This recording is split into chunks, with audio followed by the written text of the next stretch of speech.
नमस्कार. मी नितीन आरेकर. वाचता वाचता हा चिन्हचा व्हॉट्सअप समूह आणि मराठीसृष्टी.com यांच्या संयुक्त विद्यमाने आपण दर महिन्याच्या पहिल्या रविवारी एका सन्माननीय लेखकाशी संवाद साधतो.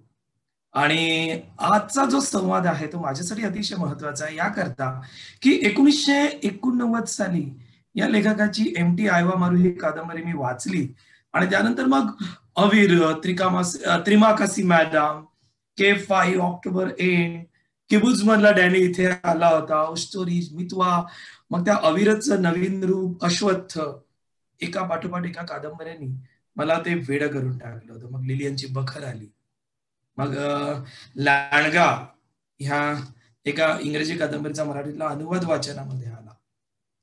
सतत हा लेखक नवीन देत गेला. कधी त्या लेखकांनी आंतरराष्ट्रीय वातावरण आमच्या समोर आणलं, कधी आमच्या देशामधल्या दंगली आणि त्या दंगलींचं भयानक स्वरूप आमच्या समोर त्यांनी निर्माण केलं. एक ना हजार गोष्टी. आणि ह्या प्रत्येक आपल्या साहित्यकृतीमधून मराठी साहित्याला नवीन वाटणारं असं सबंध आशय विश्व, अनुभव विश्व या लेखकांनी आपल्याला दिलं. लेखकाचं नाव तुम्हाला सगळ्यांना माहिती आहे, कारण हा लेखक आपल्याला अपरिचित नाहीये आणि तरीही तो अपरिचित आहे. त्यांचं नाव अनंत सामंत. अनंत सामंत सर, मी तुमचं सगळ्यांच्या वतीनं मनापासून स्वागत करतो. आणि मला माहिती आहे मी आता बोलता बोलता थोडासा मोबाईलवरती हालचाल करणार आहे. त्याचं कारण आपल्या वेगवेगळ्या ग्रुप्सना मला आताचा हा जो कार्यक्रम आहे हा कार्यक्रम शेअर करायचा ऑनलाईन. नेहमी माझ्या समवेत धनश्री प्रधान दाबले असते, परंतु ती नुकतीच एका अचानक निर्माण झालेल्या शूटिंगसाठी निघून गेली आणि त्यामुळे मला एकट्याला हे सगळं सांभाळायचं. पण तो आनंदाचा भाग आहे माझ्यासाठी, कारण माझ्या आवडीचा लेखक आणि मी आम्ही दोघं जण गप्पा मारणार आहोत. ही एक मजेशीर गोष्ट आहे. सर, सर्वात पहिले मला तुमच्या समोर एक प्रश्न निर्माण करायचा तो असा की लहानपणी ज्या वेळेला तुम्ही वाढत होतात, शिक्षण घेत होता, त्याला कधीतरी असं वाटलं होतं का की मी उद्या मराठीमध्ये लेखन वगैरे असं काही करीन? नाही. तुमचा प्रश्न थोडा गुंतागुंतीचा आहे. म्हणजे तो माझ्यासाठी प्रश्न खूप सोपा आणि सरळ आहे. तो थोडा गुंतागुंतीचा माझ्यासाठी एवढ्या करता आहे कारण मी तसा प्रयत्न केलाही होता लेखनाचा लहानपणी. मी लहानपण म्हटल्यानंतर किती लहानपण आहे तुम्ही काही बोलला नाही, त्याच्यामुळे तो गुंतागुंतीचा झाला. गंमत तुम्हाला अशी सांगतो की मी साधारण चौथीच्या समर वेकेशन मध्ये, चौथी आणि पाचवीच्या मधल्या उन्हाळी सुट्टीमध्ये मी अख्खा विवेकानंद वाचला. म्हणजे विवेकानंदांचे जे 14 खंड आहेत योग, ते सगळे खंड वाचले. ते किती कळले माहित नाही, आता चौथीतल्या मुलांना ते काय कळणार आणि किती कळणार. पण त्यावेळेला मी ते गोष्टीचं पुस्तक वाचावं तसे वाचले होते, कारण माझ्याकडे वाचायला दुसरं काही नव्हतं. बेळगावमध्ये मी एकीकडे माझ्या मावशीच्या घरामध्ये होतो, माझ्या वयाचं तिथे खेळायला कोणी नव्हतं आणि घरामध्ये एवढीच पुस्तकं होती, म्हणून मी ती वाचली. ती कुठेतरी डोक्यामध्ये जाऊन बसली. त्याच्यानंतर 5वी 6वी नंतर मी जेव्हा परळ भागामध्ये आलो तेव्हा माझी अर्नाळकरांची ओळख झाली, बाबूराव अर्नाळकर. म्हणजे त्यांच्या कादंबऱ्यांची, पुस्तकांची, गोष्टींची. आणि मग अर्नाळकर आले, फॅन्टम आला, आणि हे सगळं करताना कुठेतरी डोक्यामध्ये आपण पण असं लिहू शकतो का असं काहीतरी आलं असावं किंवा लिहावं असं वाटलं असावं. आणि मी माझी पहिली कादंबरी लिहिली 5वीच्या सुमारास, 5वी किंवा 6वी असावं. साधारणतः 7-8 पानं लिहिली होती, किंवा फार तर 10-12 असतील. त्याच्यामध्ये 4-5 खून होते. ते आईला दिसले. ते आमच्याकडे गोष्टीची पुस्तकं लपूनच वाचायची प्रथा होती.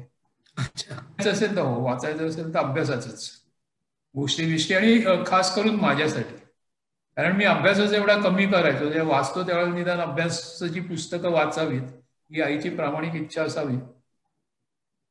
आणि तिने जेव्हा ते पाहिलं तेव्हा ती चिडली. एकतर अभ्यासाच्या वह्या कादंबरी लिहिण्यामध्ये मोफत घालवल्या, दुसरं म्हणजे अभ्यास केला नाही. तेव्हा तिने ते उचललं आणि ते मी जे काही लिहिलं होतं ते आमच्याकडे पाणी तापवायचा जो बंब होता त्या बंबामध्ये टाकलं, पाणी गरम करण्याकरता. तेव्हा ती आयवामारूच्या अगोदरची पहिली कादंबरी. त्याच्यानंतर मी कधीही लेखनाचा विचार केला. अडकलाय व्हिडिओ तुमचा सर. काय झालं? नाही, काही क्षण व्हिडिओ अडकला होता सर. हा, ओके. तर त्याच्यानंतर मग आयबा मारूपर्यंत कधी माझ्या डोक्यामध्ये कादंबरी लेखनाचा विचार आला नाही. वाचत होतो, जे मिळेल ते वाचत होतो. आणि काही म्हणजे त्याला काही म्हणजे मी शेक्सपियर पण वाचलो. मी जेव्हा 7वी-8वी मध्ये होतो तेव्हा माझी बहीण ग्रॅज्युएशन करत होती, तिला रोमिओ अँड ज्युलिएट होतं. तेव्हा ते इंग्लिश मधलं ओरिजिनल शेक्सपियर सुद्धा मी मराठी मीडियम मध्ये होतो. इंग्लिशमध्ये मला जेमतेम 35 मार्क मिळायचे किंवा खूपदा फेलच व्हायचो. आणि असं असताना मी शेक्सपियर वाचला होता. तो पण परत म्हणजे 4थीतला विवेकानंद, 7वीतला शेक्सपियर. किती ऍब्झॉर्ब झाला, किती कळला आज आठवत नाहीये. पण ही म्हणजे तुम्ही जे लहानपण म्हणालात त्या लहानपणाच्या लेखन प्रक्रियेची ही सुरुवात असं म्हणायला हरकत नाही. हा सर, पण मग नंतर तुमच्यावरती वेगवेगळ्या प्रकारचे जे वाचन संस्कार होत गेले, जसं तुम्ही आता बाबुराव अर्नाळकरांच्या तुमचा परिचय झाला, मग तुमच्या वाचनात असे कोण लेखक आले की ज्याच्यामुळे तुमच्यावरती काही प्रभाव पडला असेल? नाही, असं काही झालेलं मला तरी वाटत नाही. कारण वाचन संस्कार म्हणावं असं काहीच नव्हतं. मुळामध्ये कथा कादंबऱ्या वाचू नयेत हेच संस्कार होते. म्हणजे निदान SSC होईपर्यंत. आणि होतं असं की मी भोईवाड्याला राहायचो तेव्हा आरंभट शाळेमध्ये जायचो आणि तिथून जाताना कोपऱ्यावरती मला वाटतं फिरदोसी नावाचा एक इराणी होता आणि त्या इराणीच्या बाहेर एक स्टॉल पुस्तकाचं दुकान होतं, लायब्ररी कम दुकान. आणि त्याच्या दुकानाला अशी फळकुटाची जी घडीचा तो नेहमी पूर्वी दरवाजा असायचा तसा होता. मी त्याच्याशी दोस्ती केली होती करेक्ट. तर त्याच्याशी मी मैत्री केली होती. येता जाता त्याच्याशी गप्पा मारायच्या. तो एक पुस्तक 10 रुपये एका दिवसाला, 10 पैसे एका दिवसाला असं वाचायला द्यायचं. त्या काळामध्ये 10 पैसे पण खूप मिळवलं. तेव्हा आम्ही काय करायचो की मी आणि माझा मित्र तिथे त्याचं दुकान बंद असताना जायचो. आम्हाला त्याच्या दाराची खालची फळी काढायची, म्हणजे 1 इंचाची फळी अशी ती निघायची सोय होती. त्याच्यातून आम्ही सगळ्यात खालचं पुस्तक खेचायचो. मध्ये कधी इंग्लिश असायचं, कधी मराठी असायचं, कधी हिंदी असायचं, कधी अर्नाळकर असायचं, कधी आणीपणी असायचं. आणि जे मिळेल हातामध्ये ते यायचं. संस्कार तेवढेच. त्याच्या पलीकडे आमच्यावरती संस्कार झाले ते जगण्याचे झाले, वाचण्याचे काही फारसे नाही झालेत. आणि जगण्याचे संस्कार सुद्धा म्हणजे तसं म्हटलं तर सुरुवात टाकूरद्वार, नंतर सीताराम बिल्डिंग. म्हणजे सीताराम बिल्डिंग मध्ये सगळे भाजीवाले माझे मित्र होते 1ली ते 4थी. आणि 5वी ते 11वी परळ, लालबाग, नायगाव.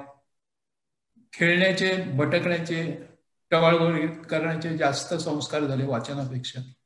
तेव्हा असं कोणाचाही प्रभाव वगैरे नव्हता. ऑन द कॉन्ट्ररी लेखक नावाचा प्राणी असतो ही तेव्हा लक्षात आलं नव्हतं.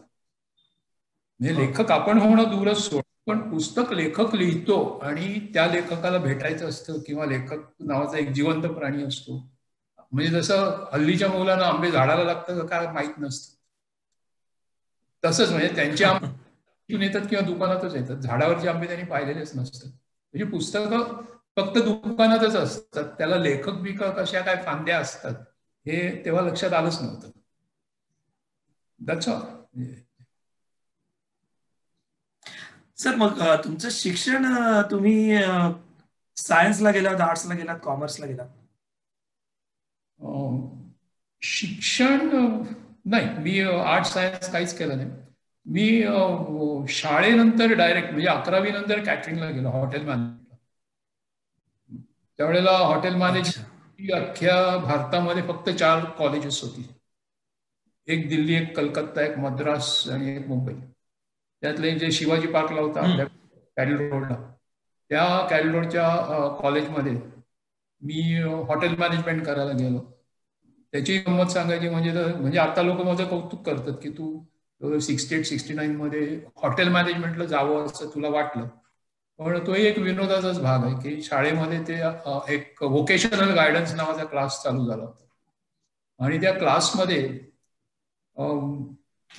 मास्तर येऊन वाचून दाखवायचे. एक पुस्तक होतं व्होकेशनल गायडन्सचं आणि त्याच्यामध्ये तुम्ही काय करायचं किंवा तुम्ही SSC नंतर काय काय करू शकता ह्याच्यामध्ये जे होतं त्याच्यात त्यांनी हॉटेल मॅनेजमेंट वाचवून दाखवताना असं सांगितलं होतं की हा कोर्स केलात की तुम्ही 3 वर्षामध्ये नोकरी करू शकता.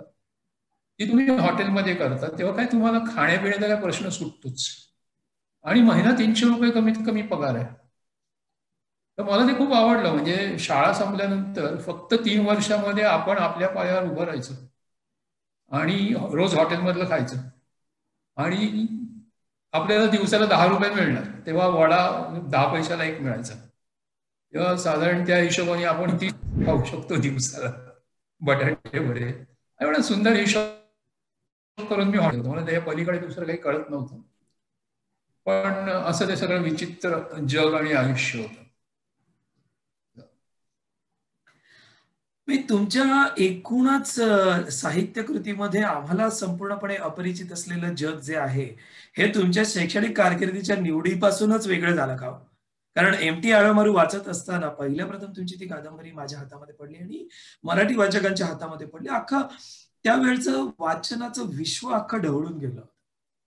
मी नुकतंच एम.ए.च्या शेवटच्या वर्षाला होतो आणि ती कादंबरी ज्यावेळेला वाचायला घेतली, त्यावेळेला हे जग मला माहिती नव्हतं. त्याच्यापूर्वी रणांगण आली होती. रणांगणनी एक वेगळं आंतरराष्ट्रीय जग आमच्या समोर उघडं केलं होतं. परंतु तुम्ही जे आंतरराष्ट्रीय जग आमच्या पुढे उघडं केलं, ते सबंधपणे आम्हाला हादरवून सोडणार होतं. हा अनुभव घेण्यासाठी तुम्हाला म्हणजे काय ही कादंबरी लिहावीशी तुम्हाला का वाटली त्यावेळेला?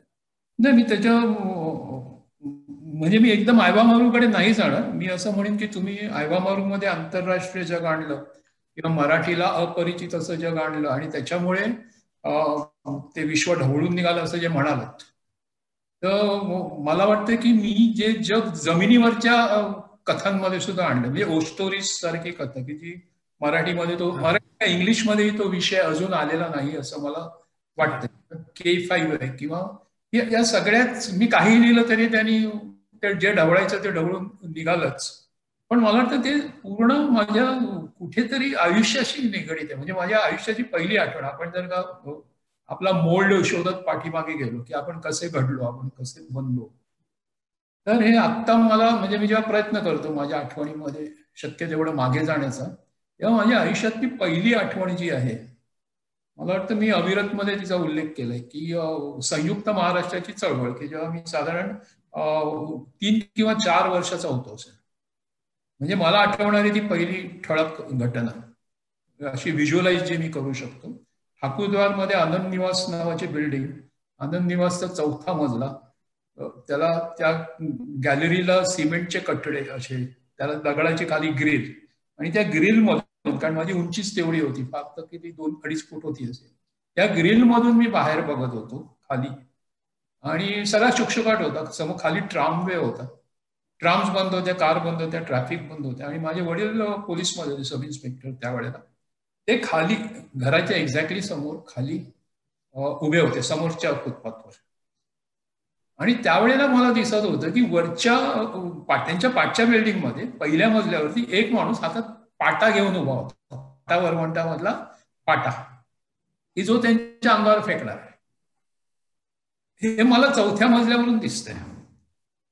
आणि मी काय ओरडलो असेल काय माहित नाही, पण पाठवून आई आली, आईने ते पाहिलं आणि आईने माझ्या तोंडावरती हात गच्च लावला, मी ओरडू नये म्हणून. वडील सिगरेट ओढत होते तिथे फुटपाथच्या कडेला उभे राहून, त्यांनी सिगरेट खाली टाकली, बुटाखाली चेजरली, वरचा माणूस आणि पाटा उचलला होता त्याच्या डोक्यावर, त्यांनी तो भिरकावला. त्याच वेळेला त्यांनी सिगरेट टाकून ते पाठी वळले आणि परत बिल्डिंगच्या कडेला गेले आणि पाटा फुटपाथवर पडून फुटला. तर हा जो म्हणजे आज सांगताना पण माझ्या अंगावर काटा येतो. तेव्हा कळलं नव्हतं, कारण तेव्हा मग काय माहित नव्हतं, पाटा डोक्यावर पडल्यावर काय होतंय माहित नव्हतं असणार, पण काहीतरी भयानक होतंय समोर दिसलं होतं. आणि आईचा तोंडावरती हात होता तोही कळला होता. त्याचाही अर्थ नंतर कळला की मी त्या क्षणी ओरडलो असतं तर कदाचित त्यांनी वरती पाहिलं असतं, ते पाठी वळले नसते, ते तिथेच उभे राहिले असते आणि तो पाटा त्यांच्या डोक्यावर पडला असता. ही माझ्या आयुष्यातली पहिली आठवण. मला वाटतं खूप जणांच्या आयुष्यातली पहिली आठवण ही अशी काहीतरी असेल. त्याच्यानंतरचं मला जे आठवतं म्हणजे मी सीताराम बिल्डिंगमध्ये जेव्हा राहायचो, सीताराम बिल्डिंग म्हणजे मुंबईला पलटण रोड पोलीस स्टेशनच्या समोरची बिल्डिंग, जिथे PK वाईन्स वगैरे आहेत. तर आम्ही पलटण रोडच्या समोरच्याच बिल्डिंगमध्ये 2nd फ्लोअरला राहायचो.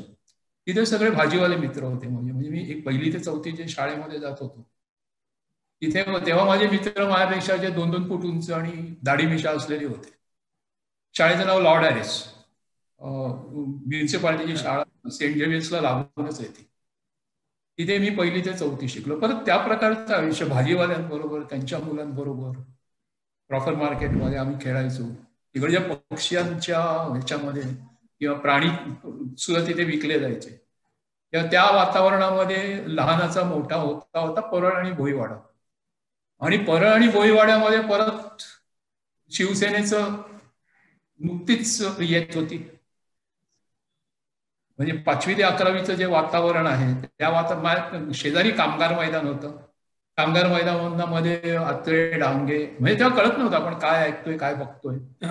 पण हे जे संस्कार झाले, ती कामगार मैदानातली गर्दी, ते मोर्चे, मराठातल्या हेडलाईन्स, त्याच्यामुळे होणारी गर्दी, त्याच्यानंतर आलेलं मार्मिक, त्याच्यानंतर आलेली शिवसेना, त्याच्यानंतर कृष्णा देसाई प्रकरण, त्याच्यानंतर विसावा, त्याच्यानंतर पेटलेली मुंबई.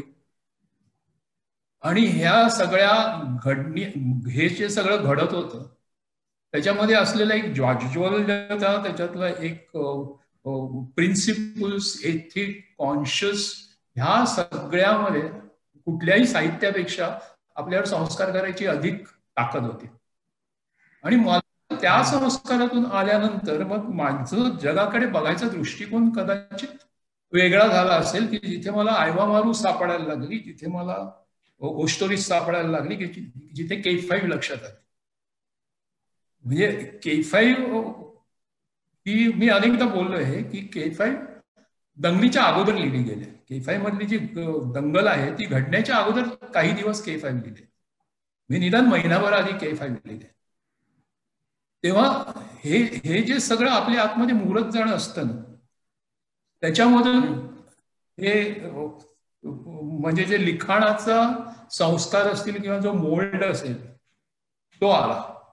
तुमचा प्रश्न आता काय होता, मी त्याचा सुरुवात करतानाच एवढा त्याच्यातून बाहेर गेलो प्रश्नातून तुमच्या, तो आयवामारू बद्दल. नाही, तुम्ही प्रश्नातून बाहेर माझा एमटी आयवामारू बद्दलचा तो प्रश्न होता, परंतु तुम्ही त्याच्या मुळापर्यंत जाऊन पोहोचला तुमच्या स्वतःच्या, आणि ते जास्त मनोज्ञ होतं. नाही, कारण माझा प्रश्न साधा होता की एमटी आयवामारूनी आमचं विश्व हादरवून सोडलं होतं असं मी म्हटलं. राईट. तर नाही, पण ते तुम्ही स्टेटमेंट केलं, प्रश्न होता त्याच्यामध्ये तुमचा की हे तुम्हाला का वाटलं किंवा कसं वाटलं, असं काहीतरी तो अनुभव कुठून घेतला त्याच्यातला, तो मुळातला. तुम्ही मागे एकदा गप्पा मारताना म्हणाला होता की माझं आयुष्य आणि माझं साहित्य याच्यामध्ये बरेच तुम्हाला जोडलेलं दिसेल. अनुभव कुठून आला हा तुमचा प्रश्न होता.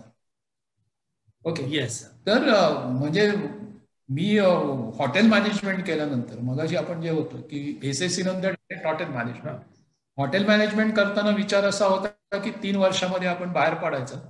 मला घराच्या भिंती नेहमी डाचायच्या लहानपणापासून. मी शक्यतो घराच्या बाहेर असायचो. म्हणजे माझा जन्म अर्नाळ्याचा, मी अर्नाळ्याला घरामध्ये क्वचित सापडायचो. मी खूपदा समुद्रावर किंवा कुठेतरी बागेमध्ये किंवा बंद सुट्टी असलेल्या शाळेमध्ये असायचो. मी परळला आल्यानंतर, म्हणजे सीताराम बिल्डिंगला असताना सुद्धा मी भाजीवाल्यांबरोबर रात्री 8-8 वाजेपर्यंत खेळायचो, काही तिकडे चालायचं. माझं एक खूप छान झालं असं की मला आई वडिलांनी खूप मोकळं सोडलं होतं. मी ते त्यांच्यावरचा विश्वास होता का माझ्यावरचा विश्वास होता हे मला माहिती नाही, पण रात्री 7च्या आत घरात वगैरे असं काही मला लहानपणापासून नव्हतं. अगदी पहिलीपासून असं कुठलीही आडकाठी नव्हती की अमुक करायचं नाही की अमुक वाजता घरी यायचं. आणि त्यानंतर मग परळला आल्यानंतर परळला फुटबॉलचा वेळ लागला. म्हणजे सकाळी 5 वाजता मी घराच्या बाहेर पडायचो, 10ची शाळा, जवळजवळ 8-9 वाजेपर्यंत फुटबॉल खेळायचं. म्हणजे जिथे जागा असेल ते, घराच्या पाठीत सेंट जेवियर जिमखाना होता, तिथे नायगाव ग्राउंड होतं, भोईवाडा पोलीस स्टेशनच्या समोरचं त्रिकोणी ग्राउंड ज्या खूप मोकळं होतं, म्हणजे अगदी ऐसपैस होतं. आता ते सगळं स्टॉल्सनी गजबजलंय. पण म्हणजे सकाळी 5ला चालू झालेला फुटबॉल, आम्ही फक्त शाळेचा युनिफॉर्म घालायला घरी जायचो आणि मग करवंटी घेत रस्त्यातून फुटबॉल खेळत शाळेपर्यंत जायचो. शाळा संपल्यानंतर परत जो फुटबॉल चालू व्हायचा तो फुटबॉल दिसेनासा, अंधारात दिसेनासा होईपर्यंत, football not tennis ball, football दिसेनासा होईपर्यंत परत फुटबॉल खेळायचं आणि रात्री कधीतरी जेवायच्या अगोदर घरामध्ये यायचं. त्याच्यामुळे आयुष्य सगळं घराच्या बाहेरच काढायची एवढी आवड होती मला. मग घराच्या भिंतीमध्ये जर का, म्हणजे आज सुद्धा माझं तसं होतं की मी जर का घराच्या बाहेर पडू शकलो नाही एक दिवस किंवा 24 तास, तसं वेळ लागल्यासारखं. आता ज्या घरात राहतोय ते वेगळं आहे, कारण पाठी दर्या डोंगर आहेतच, म्हणजे त्या खिडकीतून सुद्धा दिसतात. पण अदरवाईज तर सुंदर घर आहे ते. तर हॉटेल मॅनेजमेंट घर नाही सुंदर, घराच्या बाहेरचं खूप सुंदर आहे. तर हॉटेल मॅनेजमेंट केल्यानंतर सुद्धा मला असं वाटलं, म्हणजे जरी मी केलं होतं 30 वड्याच्या हिशोबाने दिवसाला आणि घराच्या बाहेर पडण्यासाठी, पण मग मला तेही अपुरं वाटायला लागलं. आणि मला वाटलं की आपल्याला हॉटेल मॅनेजमेंट केल्यानंतर, आणि दुसरी एक वाईट गोष्ट झाली म्हणजे हॉटेल मॅनेजमेंट करता करता हॉटेल मॅनेजमेंट काय हे माझ्या लक्षात आलं. म्हणजे आम्हाला पहिलं वाक्य जे तिथे शिकवलं गेलं ते कस्टमर इज ऑलवेज राईट. आणि हे जेव्हा लक्षात आलं तेव्हा हे माझ्या स्वभावाच्या विरुद्धच होतं, की समोरच्या माणसाला त्यांनी काही केलं तरी होय बाबा तुझं बरोबर आहे असं म्हणणं हे माझ्या स्वभावात बसणारं नव्हतं. हॉटेल मॅनेजमेंटचं शिक्षण घेता घेताच मला तिथे खूप स्ट्रगल करावा लागला.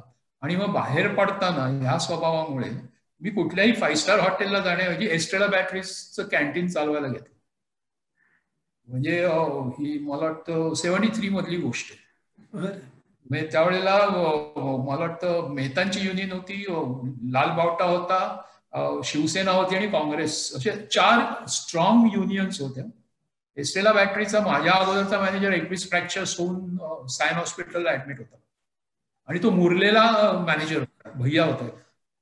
आणि एस्ट्रेला बॅटरीचा जो मॅनेजर होता, लेबर ऑफिसर, रॉय त्याचं नाव होतं, तो फर्नांडिसचा असिस्टंट वगैरे असा ऑफिशियली अनऑफिशियली होता. तर त्यांनी मला सांगितलं पहिल्यांदा त्या भैयाला जाऊन भेटून या, 21 फ्रॅक्चर झालेल्या, मग ठरवी नोकरी करायची नाही, यू आर सिलेक्टेड. माझं वय तेव्हा मला वाटतं 19 किंवा 20 होतं, 20 पण पूर्ण नव्हतं, 19च्या दरम्यान कुठेतरी मी होतो, 19-20च्या. तर त्याला हसायलाच आलं, त्याला असला बच्चू येऊन एक 24 आवर्स कॅन्टीन 3000 वर्कर्स चालवायचं असं म्हणतो. सायन्स झोपडपट्टीच्या ते मध्ये, म्हणजे ती झोपडपट्टी आणि त्याच्या फक्त रस्ता होता एस्ट्रेला बॅटरीजचा. आता मला माहित नाही तिथे एस्ट्रेला बॅटरीज आहे की नाही अस्तित्वात. आणि त्या एस्ट्रेला बॅटरीजला जवळ 15-20 फुटाची भिंत होती कंपाऊंडची, आणि पहिल्या मॅनेजरला त्यांनी त्या भिंतीवरून बाहेर फेकलं होतं. तर मी म्हटलं नाही, म्हटलं मी त्याला भेटून आलो त्या भैयाला, सगळं ऐकलं, मी ती करायची ठरवली. मी ती 1.5 का 2 महिने केली. त्या 2 महिन्यामध्ये 3दा मुंबई बंद झाली, टोटली बंद. आणि ते 3 दिवस मी कॅन्टीन चालू ठेवलं होतं Estrela batteries. He appreciated it, it was successful. पण परत माझा जीव तिथे गुदमरायला लागला होता, त्यातलं साहस संपलं होतं, नाविन्य संपलं होतं. आणि त्यावेळेला MTDCची ऍड आली होती, त्यानं टूर मॅनेजर हवा होता, म्हणून मग मी टूर मॅनेजरच्या पोस्ट करता अप्लाय केलं MTDC मध्ये. आणि मी MTDCला जॉईन झालो as a first tour manager of MTDC. म्हणजे मी तिथे राहिलो असतो तर आत्तापर्यंत रिटायरमेंटला मी डायरेक्टर किंवा असं काहीतरी झालो असतो. पण तिथे तेव्हा त्यांच्या टूर्स नव्हते, त्यांचे हॉलिडे रिसॉर्ट्स नव्हते, त्यांच्याकडे बसेस नव्हते, काही नव्हतं, फक्त एक्सप्रेस टॉवरला तिथे त्यांचं ऑफिस होतं बस, त्याच्या पलीकडे MTDCचं काही नव्हतं. तर रोज तिकडे बसायला त्या काउंटरला मला कंटाळा आला. मग मी फावल्या वेळामध्ये एअरलाईन्स वगैरे शोधायला सुरुवात केली. तिथून मी शिपिंगला गेलो. म्हणजे एअरलाईन्सनी मला रिफ्यूज केलं की आय वॉज अंडर एज आणि मी पर्सर म्हणून नोकरी करू शकत नाही, कारण I was not a major legally speaking. So म्हणून मग मी शिपिंगचे ऑफिसेस सुरुवात केली भटकायला, आणि मला शिपिंगमध्ये जॉब मिळाला. आणि आय जॉईन, म्हणजे कॅटरिंगच्या डिप्लोमावरती मी शिपिंगमध्ये चीफ स्टुअर्ड म्हणून जॉईन झालो. चीफ स्टुअर्ड म्हणजे it was American company, so chief steward was equivalent to administrative officer. म्हणजे सगळे सेल्स, परचेसेस, याचं ओव्हरटाईम ठेवणं आणि इतर सगळे हिशोब वगैरे वगैरे वगैरे, शिपची पूर्ण मॅनेजमेंट, हे एखादा लहान फ्लोटिंग हॉटेल मॅनेज केल्यासारखं होतं ते. आणि I join shipping as a chief steward. तिथे परत थोडासा पहिल्या जे त्रिमाकासी मादाम मध्ये येतं, ती जी ते जे कथानक आहे की एक नवीन मुलगा ते जॉईन, आणि मग तिकडचं करप्शन, आणि त्या करप्शन मध्ये तो अडकतो, ते सगळं घडलं. आणि मी म्हणजे तिकडे जवळजवळ बंडच झालं त्या शिपवरती. माझ्या पहिल्या शिपवरती माझ्यामुळे एक म्युटिनी झाली लहानशी, आणि त्याच्यामध्ये 4 डेक ऑफिसर्स सॅक झाले. म्हणजे कॅप्टन सकट, captain, chief officer, second officer आणि रेडिओ ऑफिसर, एवढे जण नोकरीवरून गेले. पण त्याला तिकडे आलेल्या सुप्रियंटने मला सांगितलं की हे तुझ्या आयुष्यात एकदाच होऊ शकतं, ह्याच्या पुढे तू केलंस तर तू आम्ही तुला काढून टाकू. तुला जर का प्रामाणिकपणे काम करायचं, यू बिकम मास्टर युअरसेल्फ, आणि त्याच्यासाठी तुला कंपनी मदत करते. तू कॅडेट हो, तू नेव्हिगेटिंग ऑफिसर हो, आणि यू बिकम अ मास्टर आणि you run the ship the way you want.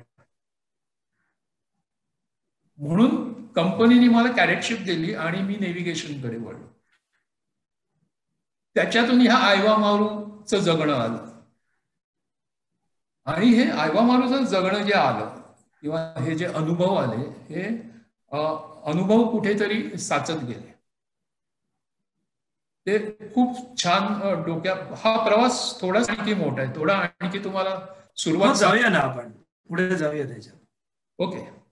तर झालं असं की हे जगताना, हे आयुष्य जगताना एवढे सुंदर सुंदर म्हणण्यापेक्षा ते भयानक होते, पण म्हणजे बंगालीमध्ये जे भीषण सुंदर असा शब्दप्रयोग केला जातो तो खूप आवडतो, कारण खूपशा भीषण गोष्टी जे सुंदर असतात.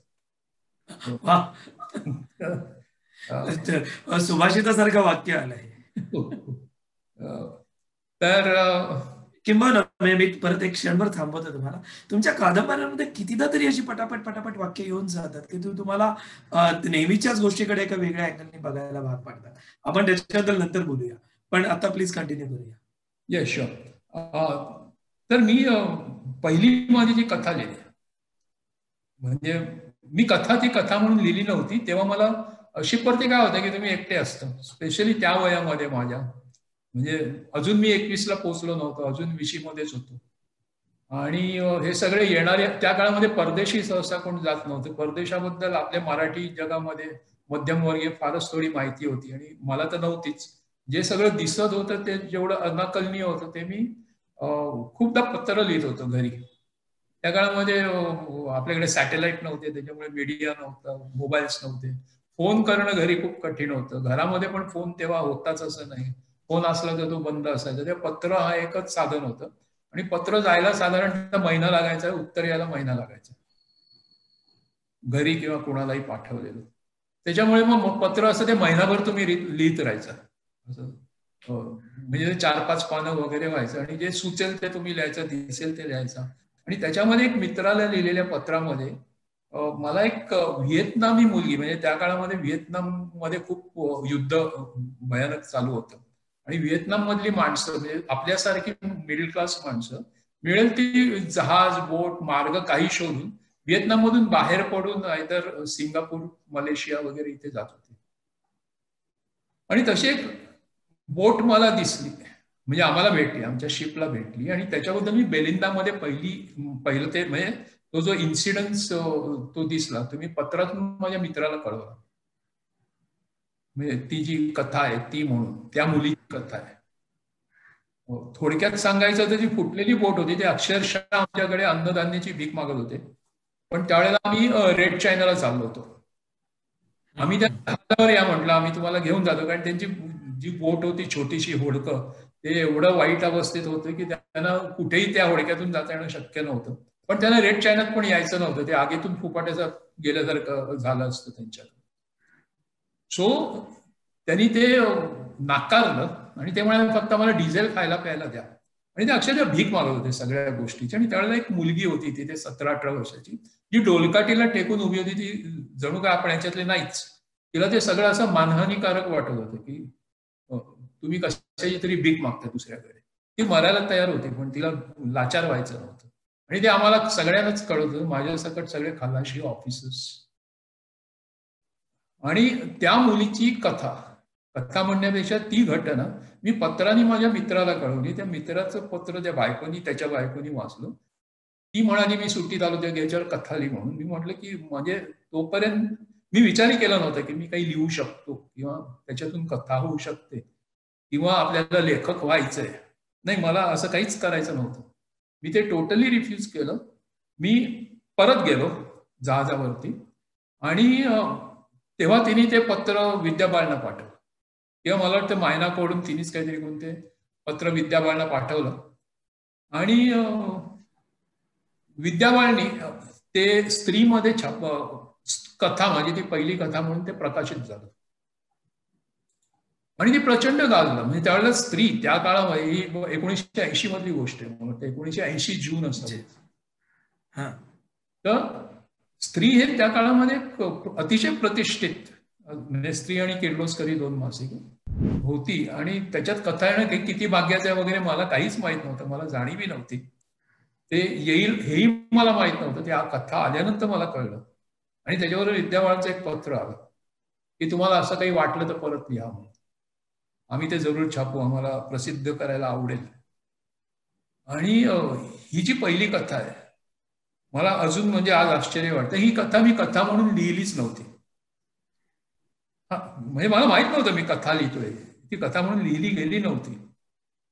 त्याच्या पुढे मग मी कथा म्हणून लिहायला लागलो. विद्याबाळांनी जी मला स्फूर्ती दिली किंवा जी मला एनकरेजमेंट दिली, त्याच्यातून मी लिहायला लागलो.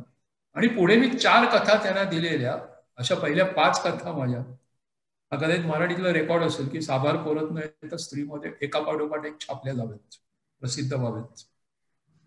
आणि त्याच्यानंतर मी खुलून लिहायला लागलो की साचलेलं खूपच होतं, खूपच पाहिलं होतं, खूपच दिसलं होतं, आणि काय लिहू आणि काय नको असं होतं. आणि मी जेव्हा मोकळेपणाने लिहायला लागलो की येस, लोकांना हे ऐकायचं, लोकांना हे वाचायचं,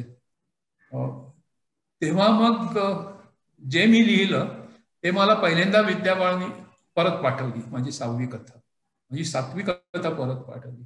मग मी पुण्याला जाऊन त्यांना भेटलो, तेव्हा मग त्यांनी मला थोडी शिकवणी दिली की काय असतं सामंत, की ह्या ज्या कथा, प्रत्येक अंक जो असतो त्यांचा स्वभाव असतो, ते सर्व काही प्रसिद्ध करू शकत नाही, ह्याच्याकरता वेगळे अंक आहेत, तुम्ही वेगळ्या अंकांकडे जा. म्हणून त्यांनी काही अंकांची नावं सुचवली. मग मी त्या अंकांकडे गेलो. असे 3-4 अंकांकडे फिरल्यानंतर त्या सगळ्यांकडून त्या कथा साभार परत आल्या.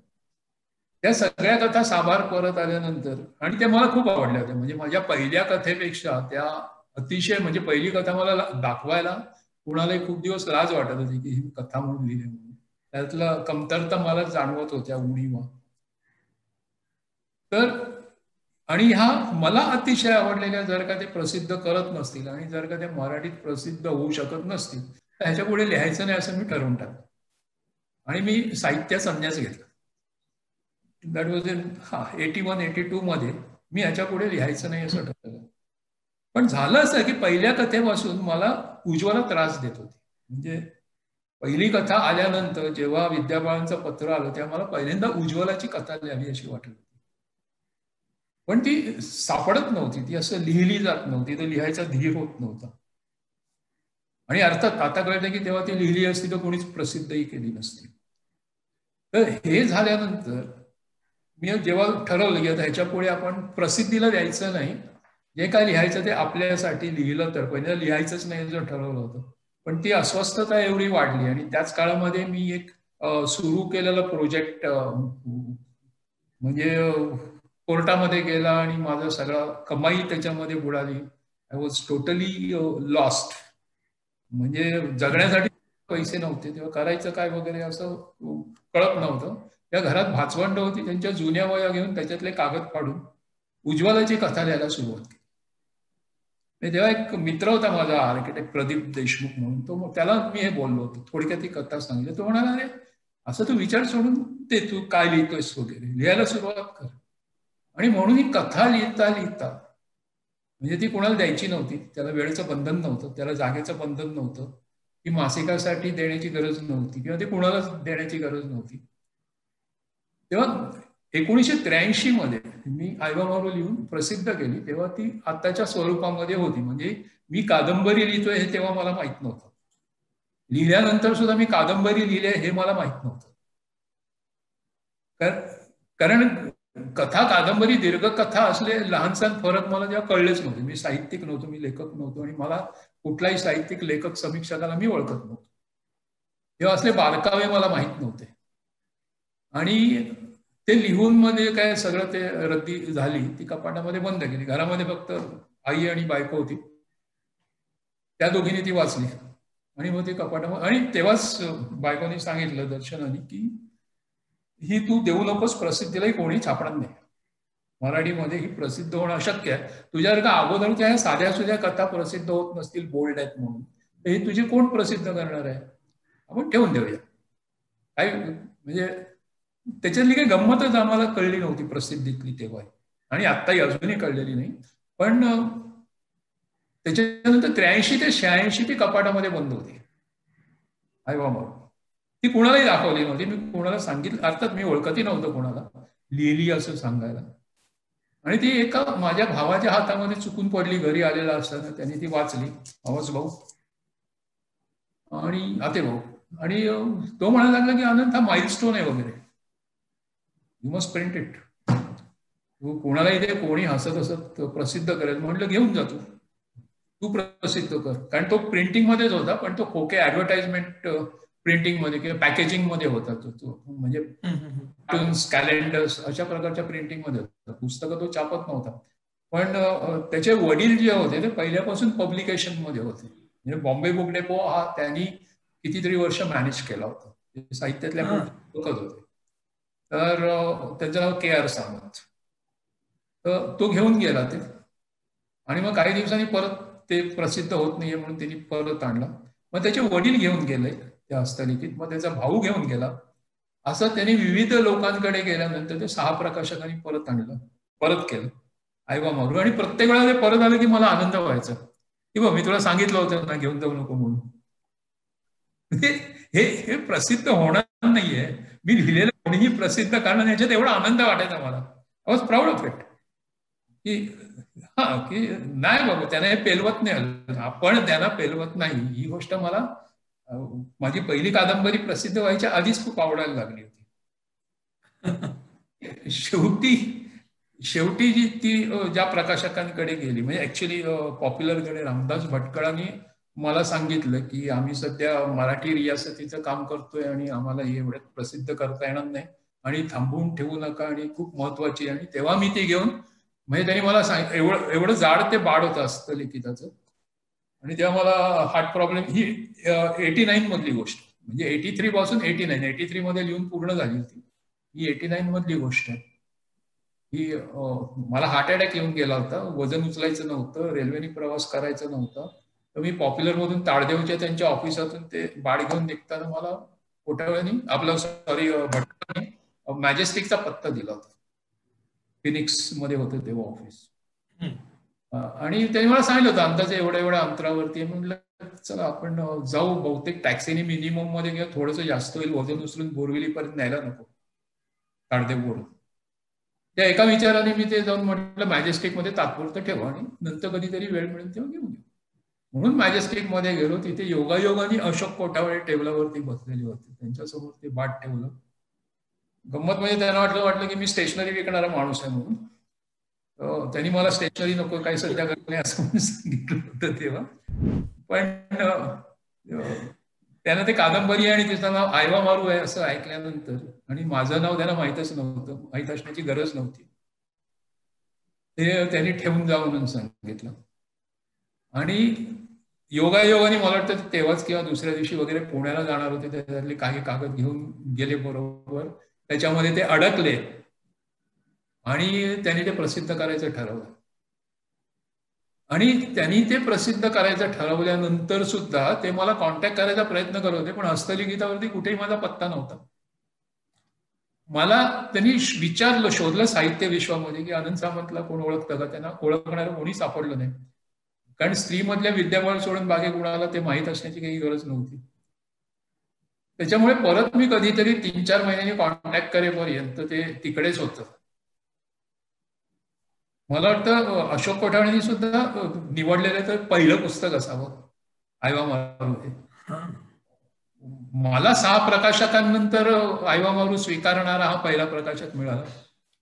आणि ह्या सगळ्यामध्ये सांगायचा मुद्दा, माझा मुख्य मुद्दा असा आहे की तुम्ही जे विचारलात की ही कादंबरी तुम्हाला कशी लिहावीशी वाटली किंवा ही खळबळ घडवणारी कादंबरी तुम्ही का लिहिली वगैरे, तर मुद्द्याचा प्रश्न असा आहे की मी ती लिहिलीच, कादंबरी म्हणून मी ती लिहिली नाही. म्हणजे लोकांना अजून वाटते की आयवा मारू हे खूप गिमिक आहे, म्हणजे त्याच्या नावापासून जे गिमिक चालू होतं ते त्याच्या शेवटापर्यंत आहे.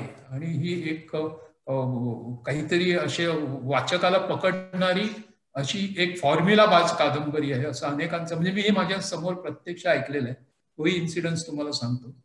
पण तसं असण्याचं कारणच नाही, कारण मुळामध्ये मीही प्रसिद्ध करण्याकरता लिहिलीच नव्हती. म्हणजे ही जी लिहिली तीच मी लिहिली की नाही, मला आता ह्याच्या पुढे कुणाकडेही प्रसिद्धी करता जायचं नाही, कुणालाही वाचायला द्यायचं नाहीये. मी ह्याच्या पुढे लिहिणार नाही, जे लिहीन ते फक्त माझ्यासाठी आणि दर्शनासाठी. That's the end of it.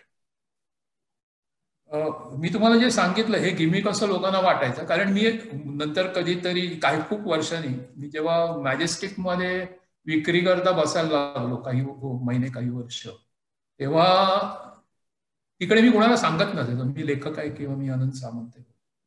आणि तेव्हा माझ्यासमोरच, आणि हे सगळ्या तिकडच्या स्टाफला माहित होतं, आणि तेव्हा खूप असे विनोदी किस्से घडायचे की लोक माझ्याबद्दल किंवा माझ्या पुस्तकाबद्दल माझ्यासमोर बोलायचे, कारण त्यांना माहित नसायचं तो मी आहे. म्हणजे कुठच्याही पुस्तकावर माझा फोटोग्राफ नव्हता, एक्सेप्ट फॉर एका पुस्तकावर तो जबरदस्तीने आला म्हणून नंतर. पण नाही तर मला कोणीही चेहऱ्याने ओळखत नसायचं. आयवा मारू ओळखायचे, मला ओळखत नसायचे, अजून ओळखत नाहीत. तर तेव्हा 2 जण आले होते, एक प्रोफेसर होता आणि त्याच्याबरोबर एक दुकानाचा खरेदी करण्यासाठी आला होता पुस्तकाची.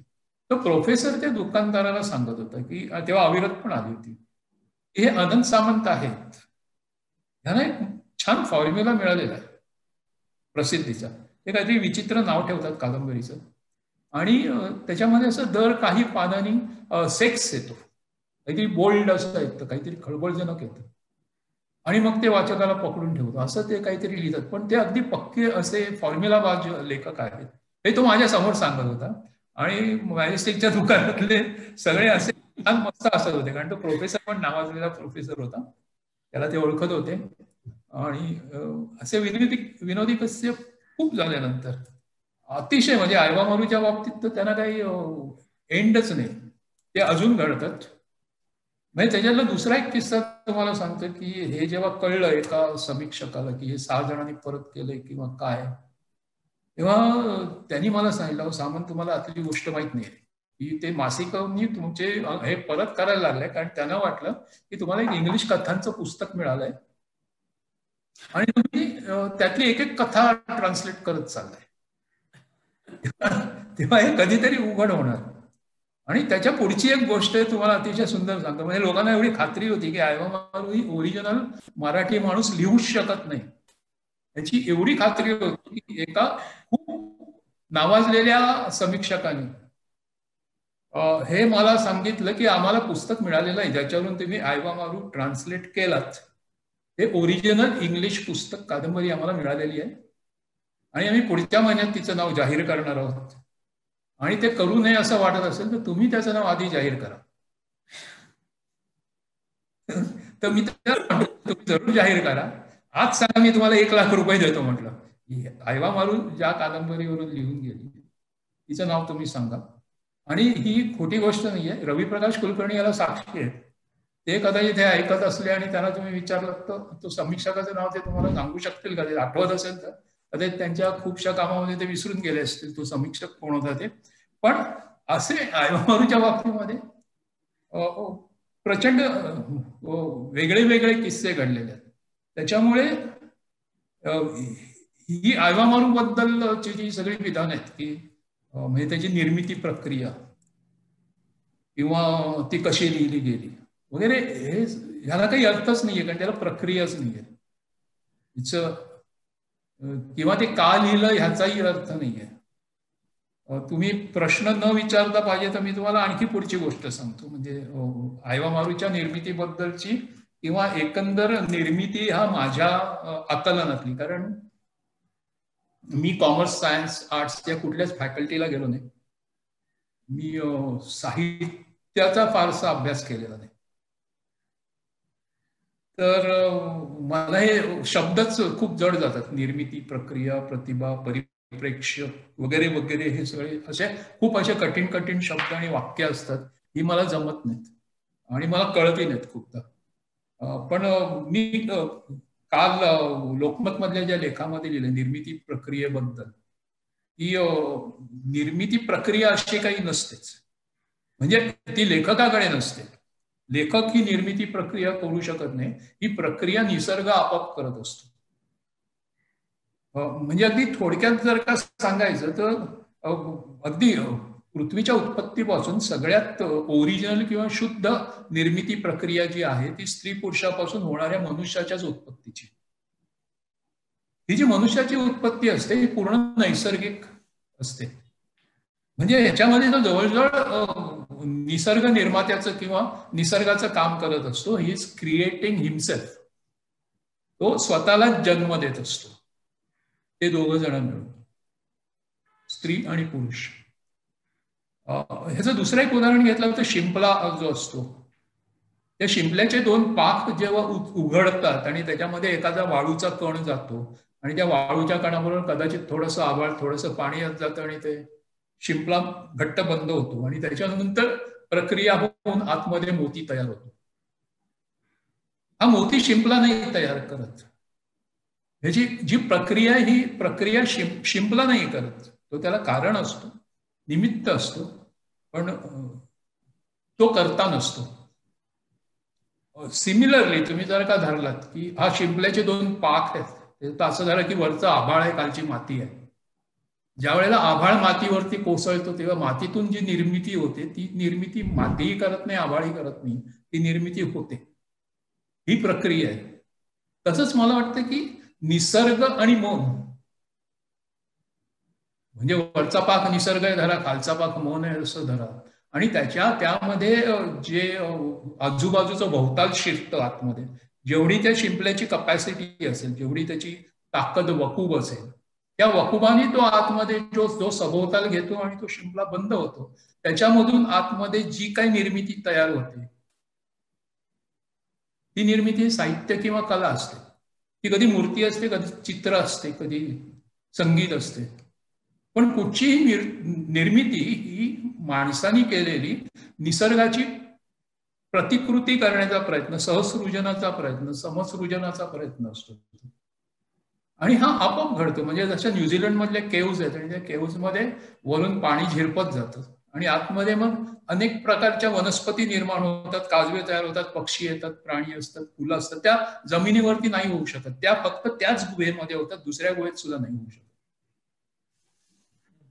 सिमिलरली त्या कलाकारांमध्ये, मग तो मायकेल अँजेलो असू दे किंवा पिकासो असू दे किंवा रविशंकर असू दे किंवा आणि कोणी असू दे, ते गायतोंडे असू देत, ह्यांच्या मनाच्या शिंपल्यामध्ये जेव्हा सभोवताल येतं आणि त्या जाणीवांमध्ये ते सभोवताल मिसळून ज्या वेळेला त्याच्यातून जी निर्मिती होते, ती निर्मिती असते. निर्मिती होते, ती कोणीही करत नाही, ते करू शकत नाही, ती केली जात नाही. ज्यावेळेला कोणी म्हणतं की मी आता लिहितोय पण मला सुचत नाही, मला असं वाटतं की तेव्हा लिहू नये. मी असं सुचल्याचं कधीच, म्हणजे सुचायची वाट बघायची आणि मग लिहायचं, हे मला कधीच करावं लागलं नाही किंवा मी केलं नाही. कधी ती एक प्रक्रिया असेल, ते माझं अज्ञान असेल, कारण मीही सगळं शिकलेलो नाहीये, साहित्याचा अभ्यास केलेला नाहीये. त्यावेळी साहित्यातले जे वैज्ञानिक आहेत, म्हणजे साहित्य हे सुद्धा विज्ञान झालेलं आहे एक प्रकारचं, त्याचे फॉर्म्युलाज असतील, त्याच्या काही घटना असतील, त्या घटना किंवा प्रक्रिया मला माहित नाही, त्या मानाने मी त्या साहित्यामध्ये अडाणी आहे. पण माझं जे ह्या प्रक्रियेबद्दलचं आकलन आहे, जेव्हा मी पाठी फिरून, हे लिहिताना मला कळलं नाही, हे मी करत होतो तेव्हा मला कळलं नाही, पण आता जेव्हा लोक विचारतात तेव्हा मी जो माझाच विचार करतो की बाबा आपण कसं केलं, तेव्हा असं मला वाटतं की मी अशी एखादी गुहा, जशी गुहा असते तसं एक मन ही एक गुहा असते माझी, त्याच्यामध्ये हे ऑलरेडी तयार असतं. म्हणजे K5 ची कथा जर का सांगायची तर एका दिवाळी अंकाकरता एक संपादक माझ्याकडे आला आणि मला म्हणायला लागला की मला एक कादंबरी लिहून द्या. तो पहिल्यांदाच माझ्याकडे आला होता, त्याच्या आधी तो कधी आला नव्हता. आणि मला पैशाची अतोनात गरज होती. ही खूप बाबरीच्याच काळातली साधारण घटना आहे, म्हणजे बाबरीच्या अगोदरची, राईट. तर म्हणजे बाबरी घडली होती पण मुंबईतली दंगल घडली नव्हती, तेव्हाची ही घटना आहे. आणि तो गेल्यानंतर मी असा विचार केला की चला आपण त्याची आणखी एक, मला तुमचा वेळ संपून जाईल, मी तुम्हाला असं काहीतरी. नाही सर, आपण बोलत राहूया, कारण त्याच्यातून आपोआप तुमची निर्मिती प्रक्रिया, तुमच्या निर्मितीच्या बद्दलचं काय होतंय की मी स्वतः साहित्यशास्त्र शिकवतोय गेली 30 वर्ष, आणि आमच्या साहित्यशास्त्रामध्ये काही बेसिक गोष्टी ना तुम्ही एका वेगळ्या पद्धतीने मांडताय, हेच खूप छान आहे. एक तुमच्यासारखा संपूर्णपणे वेगळं जग मांडणारा माणूस ज्या वेळेला आपल्या लेखन प्रक्रियेबद्दल, म्हणजे तुम्हाला तो शब्द जरी आवडला नाही तरी तुमची जी विचाराची थॉट प्रोसेस जी आहे ना, ती उलगडते, फार छान वाटते. तुम्ही बोला प्लीज, मी अजिबात थांबवत नाहीये तुम्हाला कुठे. मी फक्त आजूबाजूला तुम्ही जेव्हा पुस्तकांचा उल्लेख करताय ना, तेव्हा मी त्या लोकांना दाखवायचं, अरे हे पुस्तक आहे, हे पुस्तक आहे. मी ती घेऊन बसले अशी 15-16 पुस्तकं बाजूला. त्यामुळे प्लीज. Okay okay okay. नाही म्हणजे मी रिलेव्हंट आहे की नाही आपल्या विषयाला धरून आहे. ऍब्सोल्युटली रिलेव्हंट आहे, ऍब्सोल्युटली. पण K5च्या वेळेला अशी मजा झाली की बाबरी पडलेली होती आणि बाबरी पडायच्या आधी मी माझी गाडी कामाला दिली होती आणि तेव्हा मी एक दुसरा प्रोजेक्ट हातामध्ये घेणार होतो आणि त्या प्रोजेक्टचा मी ऍडव्हान्स घेतलेला होता थोडाफार आणि तो मी माझी फियाट रिपेअर करण्यामध्ये, पूर्ण कलर करण्यामध्ये संपवून टाकला होता आणि पुढचा ऍडव्हान्स घेऊन आपण नवीन प्रोजेक्ट चालू व्हायच्या आधी गोव्याला जाऊन यायचं क्रिसमसला, आमचा प्लॅन होता. तर हे सगळं झालं आणि तो प्रोजेक्ट कॅन्सल झाला या घटनेमुळे आणि दारामध्ये चकचकीत फियाट उभी होती, फक्त त्यात पेट्रोल घालायला माझ्याकडे पैसे नव्हते आणि त्यावेळेला हा संपादक माझ्याकडे आला. मी त्याला म्हटलं की मला बाबा 5,000 रुपये दे, मी तुला कादंबरी देतो, पण मला ते ऍडव्हान्स पाहिजे. त्यांनी तिथल्या तिथे 5,000चा चेक दिला आणि तो गेला. तर मी दर्शनाला म्हटलं चला आता आपलं ठरल्याप्रमाणे आपण गोव्याला जायचं. 5,000चा चेक आला आपल्याकडे. तेव्हा 5,000 पुरेसे होते गोव्याला जाऊन यायला त्या काळामध्ये. तर तिने सांगितलं की नाही, असं नाही करायचं. जर का तू समज लिहिलास, त्याला आवडली नाही तर तुझ्याकडे परत द्यायला पैसे आहेत का त्याचे? तेव्हा आधी कादंबरी लिही, ती त्याला दाखव, ती त्याच्याकडून ओके कर, मग आपण जाऊ. आता उपाय नाही दुसरा. आणि अशी 5 दिवसावरती आलेली डिसेंबरचे सगळे दिवस मी जाऊन बसलो आणि तुम्हाला सांगतो K5 मी 5 दिवसामध्ये. तिने सांगितलं की कादंबरी लिहून त्यांनी ओके केल्याशिवाय आपण 5,000 रुपये वापरायचे नाहीत. मला दुसरा पर्याय नव्हता. पण इट डझंट मीन की ती 5 दिवसामध्ये लिहिली गेली. ही कादंबरी डोक्यामध्ये, त्या गुहेमध्ये, त्या मनामध्ये कुठून तरी साचत होती, सभोवताल साचत होतं. ती प्रक्रिया सुरू होती, ते सगळं दृश्य सुरू होतं. फक्त त्यावेळेला मला जी पैशाची गरज होती ती नसती तर ते गुहेमध्येच राहिलं असतं. ते पैसे मला मिळाल्यानंतर त्याचा मोबदला मला द्यायचा आहे म्हणून मी तेवढा तुकडा कापला त्या गुहेमधल्या शिल्पाचा. येस, शिल्पाचा म्हणा किंवा त्याच्यात जे काही निर्माण झालं होतं त्या निर्मितीचा एक तेवढा तुकडा कापला आणि मी तो त्या संपादकाला दिला. आता त्याला मी लगेच फोन करून बोलवलं. त्याला मी सांगितलं की बाबा हे घे, माझी कादंबरी तयार आहे. तो गेला, तो लगेच आला. 15 मिनिटात तो आला, 15 मिनिटात घेऊन गेला. 2 तासात त्याचा फोन आला, मला ही कादंबरी नको, ही आम्ही छापू शकत नाही, ही फारच भयानक आहे तुम्ही जे काय लिहिलंय ते. म्हटलं तुम्हाला काय हवंय काय नेमकं? तर त्यांनी 1-2 लेखिकांची नावं घेतली की त्या लिहितात तसं लिहून द्या. अरे म्हटलं मग त्यांच्याकडे जा. तुम्ही आनंद सामंतांकडे येता तर तुम्हाला आनंद सामंत मिळणार. तुम्हाला आनंद सामंतांकडनं तसं लिहायला का सांगता तुम्ही? म्हटलं माझ्याकडे नाही दुसरं काय, हा तुमचा चेक घेऊन जा. मलाही बरं वाटलं की मी दर्शनाचं ऐकलं, चेक बँकेत टाकला नाही, चेक त्याचा तिथेच होता. म्हटलं हा तुझा चेक आहे, घेऊन जा. तर तेवढ्यात दर्शनाला एक एनलाइटनमेंट झाली. म्हणजे काय झालं की मध्यंतरी मी घरातली रद्दी काढून टाकायची, जुनी हस्तलिखित, म्हणून ती रद्दीत काढली होती. तेव्हा एक त्याच्यातली अप्रकाशित गठ्ठा तिने बाजूला काढला आणि ती म्हणायला लागली हा देऊ नकोस, हा ठेवून देऊ, पुढे कधीतरी आपण बघू. तर तिने त्याला सांगितलं थांब जरा 1 मिनिट. आणि मला ती अजिबात आवडली नव्हती. म्हणजे ती मी अजून पुस्तक रूपाने प्रकाशित केलेली नाहीये. तर ही कादंबरी दर्शनाने त्याला काढून दिली, ही कशी वाटते बघा म्हणून. 2 तासात परत त्याचा फोन आला, अतिशय उत्कृष्ट आहे, आम्ही स्वीकारले, आम्ही दिवाळी अंकासाठी घेतो.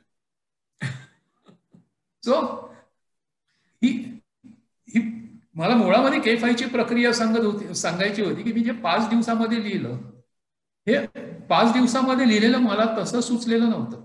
किंवा जी आयवा मारू मी लिहिली, आयवा मारू मी 3-4 महिने 6 महिने लिहित होतो.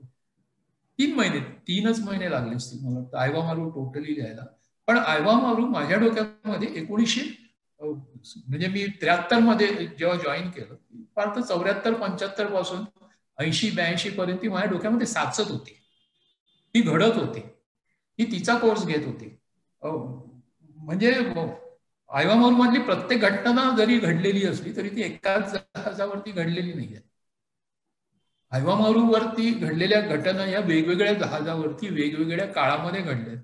पण जेव्हा मी उज्ज्वलाच्या वागण्याचा अर्थ लावायला जातो आणि तो अर्थ मी माझ्या यांनी जेव्हा लावतो, म्हणजे जेव्हा मी शिपवरती असायचो, जेव्हा बाहेर सगळा अंधार असायचा, मी ब्रिज विंग मध्ये उभा असायचो, पुढे वरती तारे असायचे आणि तेव्हा त्या सगळ्या घटना माझ्या डोक्यामध्ये फेर धरायच्या, तेव्हा ते जे काही झिरपत जायचं, ते आजूबाजूचं वातावरण, ते भोवतालचे आयुष्य आणि माझे अनुभव यांची जी काही सरमिसळ व्हायची, त्याच्यामधून जे चित्र माझ्या मनामध्ये किंवा त्या गुहेमध्ये किंवा त्या शिंपल्यामध्ये तयार झालं, ते ऐकवा मागू होतं.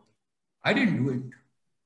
त्याच्यामध्ये कुठलाही उद्देश नव्हता, प्रसिद्धीचा तर नव्हता, प्रकाशनाचा नव्हता, कादंबरी लेखनाचाही नव्हता तेव्हा, कारण तेव्हा माझी पहिली कथाही प्रकाशित झाली नव्हती.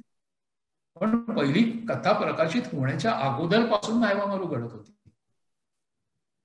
ही जी प्रत्येक कादंबरी आहे, ही प्रत्येक कादंबरी ही लिहायला घ्यायच्या आधी कित्येक वर्ष घडत होती. ती मला तेव्हा लिहायला सुचली म्हणून लिहायला घेतली नाही. ऐवा मारूची प्रक्रिया ही अशी आहे, म्हणजे तुम्हाला थोडक्यात जर का सांगायचं तर ही जी खळबळजनक ठरलेली ऐवा मारू आहे, खरं म्हटलं तरी मला खळबळजनक वाटलीच नव्हती. आणि मला अजूनही माझी कुठचीही कादंबरी खळबळजनक वाटत नाही. लोक त्याला खळबळजनक का म्हणतात हे मला कळत नाही. But that's it. खळबळजनक म्हणण्याच्या ऐवजी काय झालं की त्यावेळेपर्यंत जे एक मराठी विश्व होतं, साहित्य विश्व जे होतं, ते या प्रकारच्या अनुभव विश्वाला सामोरं जायला तितकंसं सक्षम झालेलं नव्हतं. नुकतंच दलित साहित्य वगैरे येऊन ते एस्टॅब्लिश झालं होतं. परिघा बाहेरचं सगळं आयुष्य लोकांना माहिती होतं. हे चाकोरीच्या पलीकडचं, परिघाच्या पलीकडचं असं काहीतरी तुम्ही पकडलं आणि लोकांसमोर दिलं.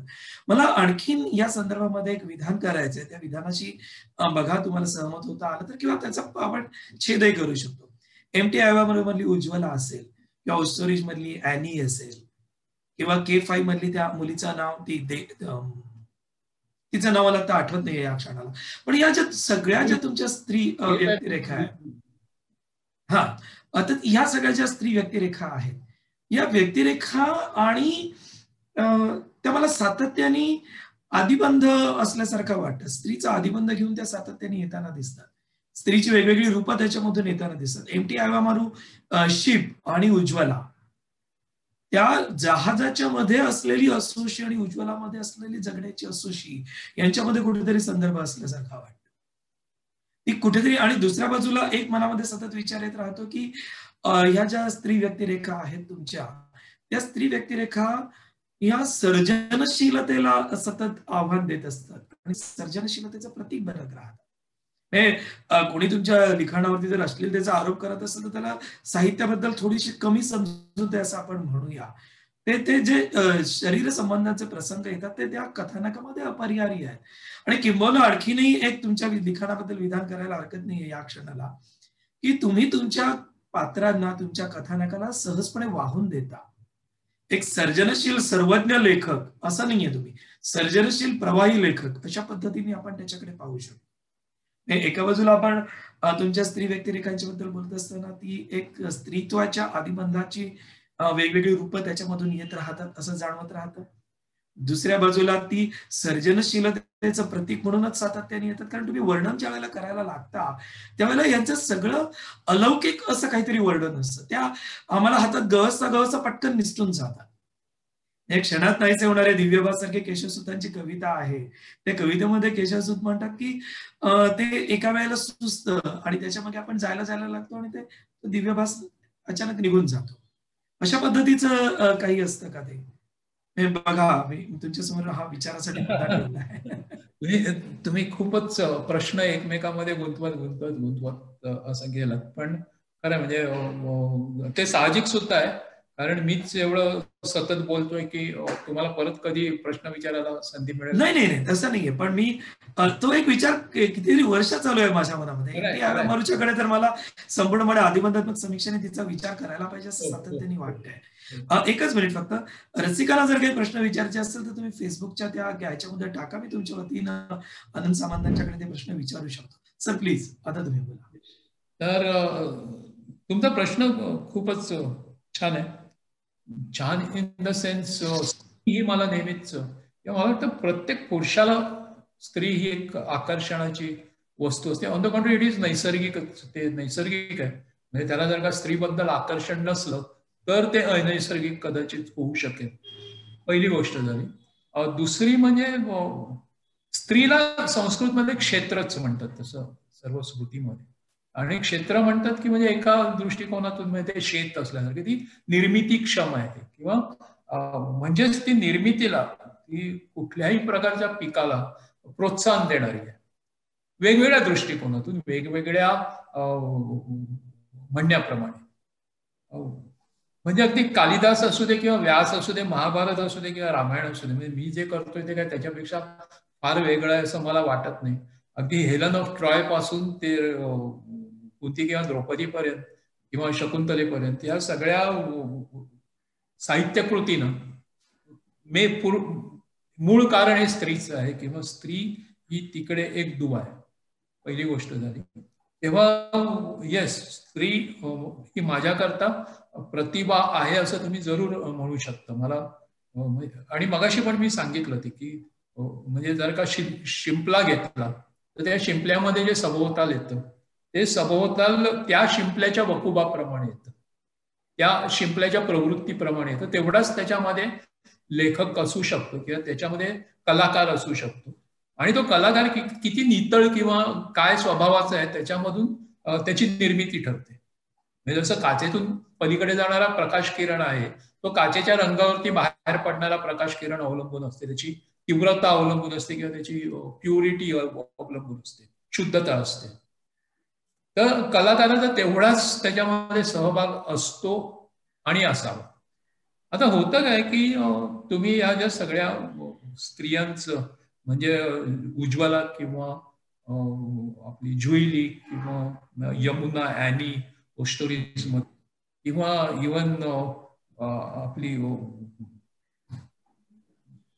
आपली ऑक्टोबर एंड मधली नीना, येस, ह्या सगळ्या जर का तुम्ही पाहिल्या त्यांच्यामध्ये साम्य आहे, साधर्म्य आहे, प्रश्नच नाहीये. पण मी नेहमीच सांगतो की मी जे जगतो, जे मी अनुभवतो तेच माझ्यातून बाहेर पडतं. किंवा मला असं वाटतं प्रत्येक लेखकाच्या बाबतीत, अनलेस इज अ आर्मचेअर रायटर, जसं आर्मचेअर रेव्होल्युशनरी असतो तसं एक आर्मचेअर रायटर असतो की ते सगळं विश्व हे त्या खुर्चीमध्ये बसून त्यांनी अनुभवलेलं असतं आणि त्याच्यातून जे बाहेर पडतं तिथे त्याला वेगवेगळ्या प्रकारची माणसं भेटू शकतात.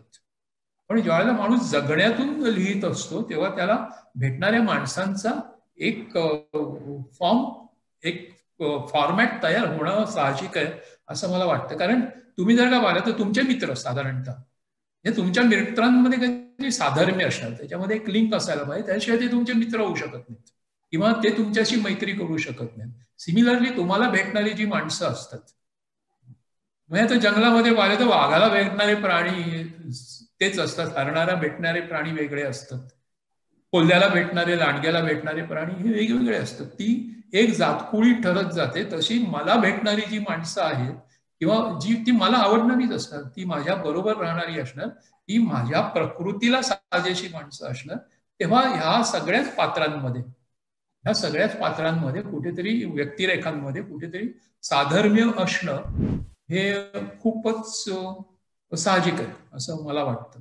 दुसरं म्हणजे त्याच्यातून येणारं अनुभव विश्व जे आहे, माझ्या कादंबऱ्यातून येणारं अनुभव विश्व, अर्थात ह्याला कालखंड वेगवेगळे आहेत. ह्याला म्हणजे ओस्टोरी किंवा कॅप्टन रॉस, स्टोरीज मधला किंवा आयवा मारू मधला कॅप्टन रॉस, यांच्यामध्ये साम्य काहीच नाहीये.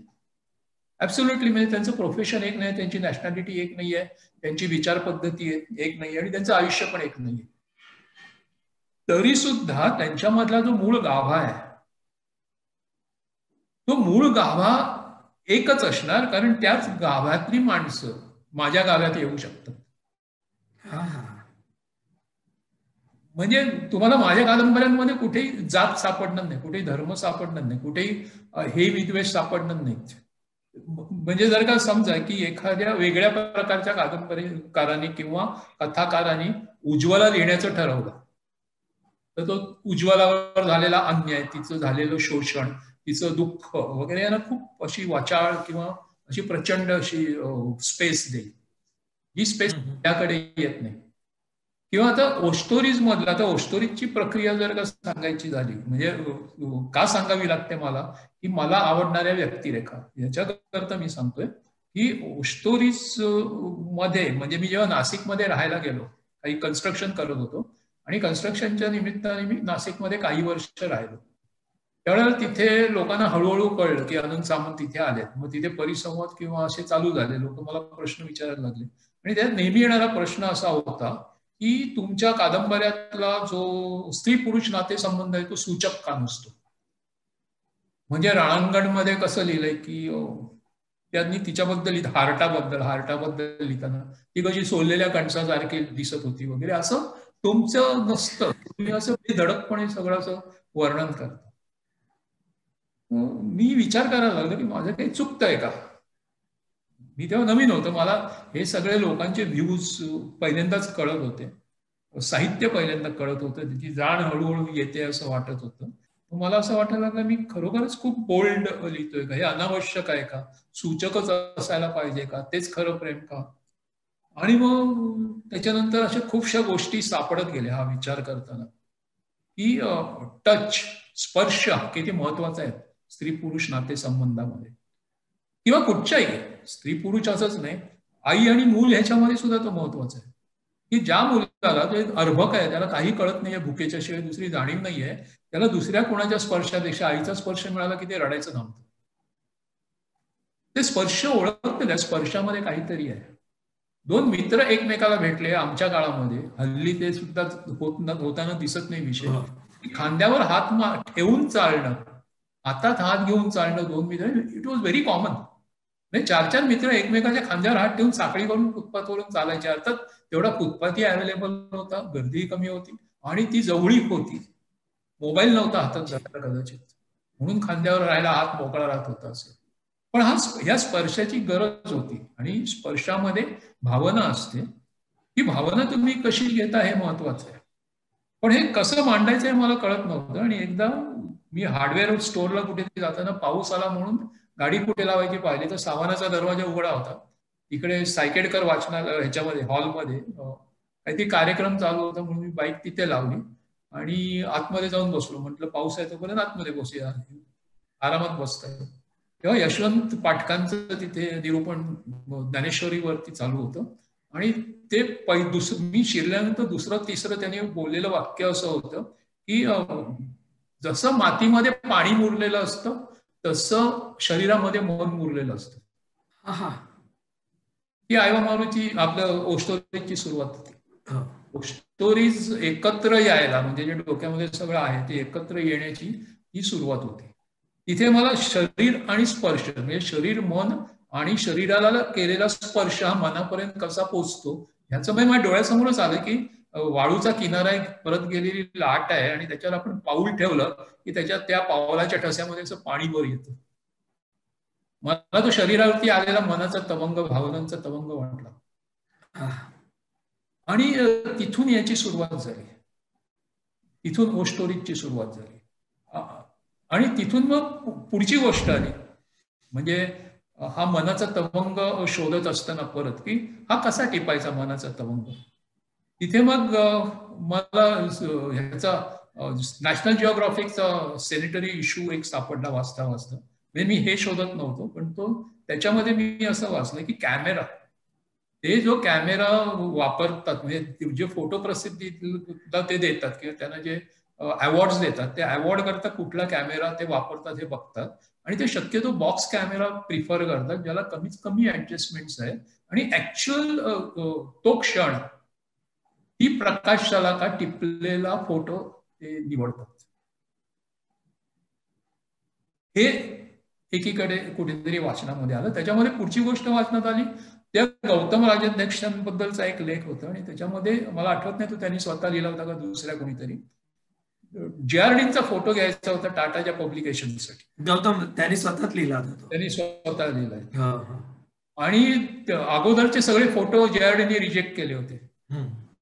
आणि गौतम राजाध्यक्षांना पण त्यांनी पहिल्यांदा त्यांनाच विचारलं होतं, पण समोर त्यांच्या फीस किंवा टाइम असं काहीतरी क्लॅश झालं म्हणून त्यांना ते असाइनमेंट दिली नव्हती. त्यांनी परत गौतम राजाध्यक्षांना बोलवलं आणि गौतम राजाध्यक्षांच्या अटीवरती ते तयार झाले. आणि JRDचा फोटो काढायच्या आधी लाईट वगैरे सेट करताना गौतम राजाध्यक्ष त्यांच्याशी फ्रेंच वाईन बद्दल बोलत होते, फ्रान्स बद्दल बोलत होते, कारण त्यांनी JRDचा आधी अभ्यास केला होता. आणि JRDना फ्रान्स बद्दल म्हणजे त्यांच्या आईमुळे, त्यांची आई फ्रेंच होती आणि ती जवळीक त्यांच्या लक्षात आली होती, म्हणून त्याबद्दल बोलताना त्यांनी JRDचा फोटो काढला.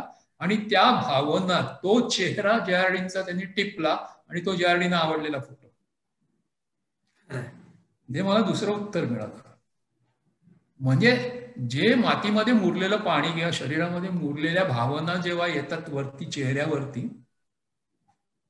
त्या कॅमेऱ्याने टिपल्या तर त्या वेगळ्या दिसतात. मग कुणाचाही गौतम राजाध्यक्षांनी काढलेला फोटो हा इतरांपेक्षा का वेगळा असतो?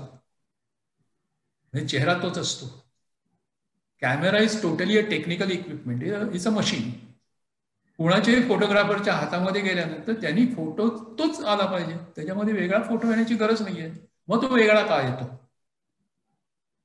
याचा शोध करताना मग माझ्या असं लक्षात आलं की म्हणजे कुठेतरी प्रकाशाचा अभ्यास करत होतो मी. एकदा मनुशक्तीमध्ये वगैरे असंच गेलो होतो आणि तिथे एक लेक्चर ऐकलं आणि तिथे प्रकाशाच्या संकल्पना ऐकल्या विज्ञानानंतरच्या.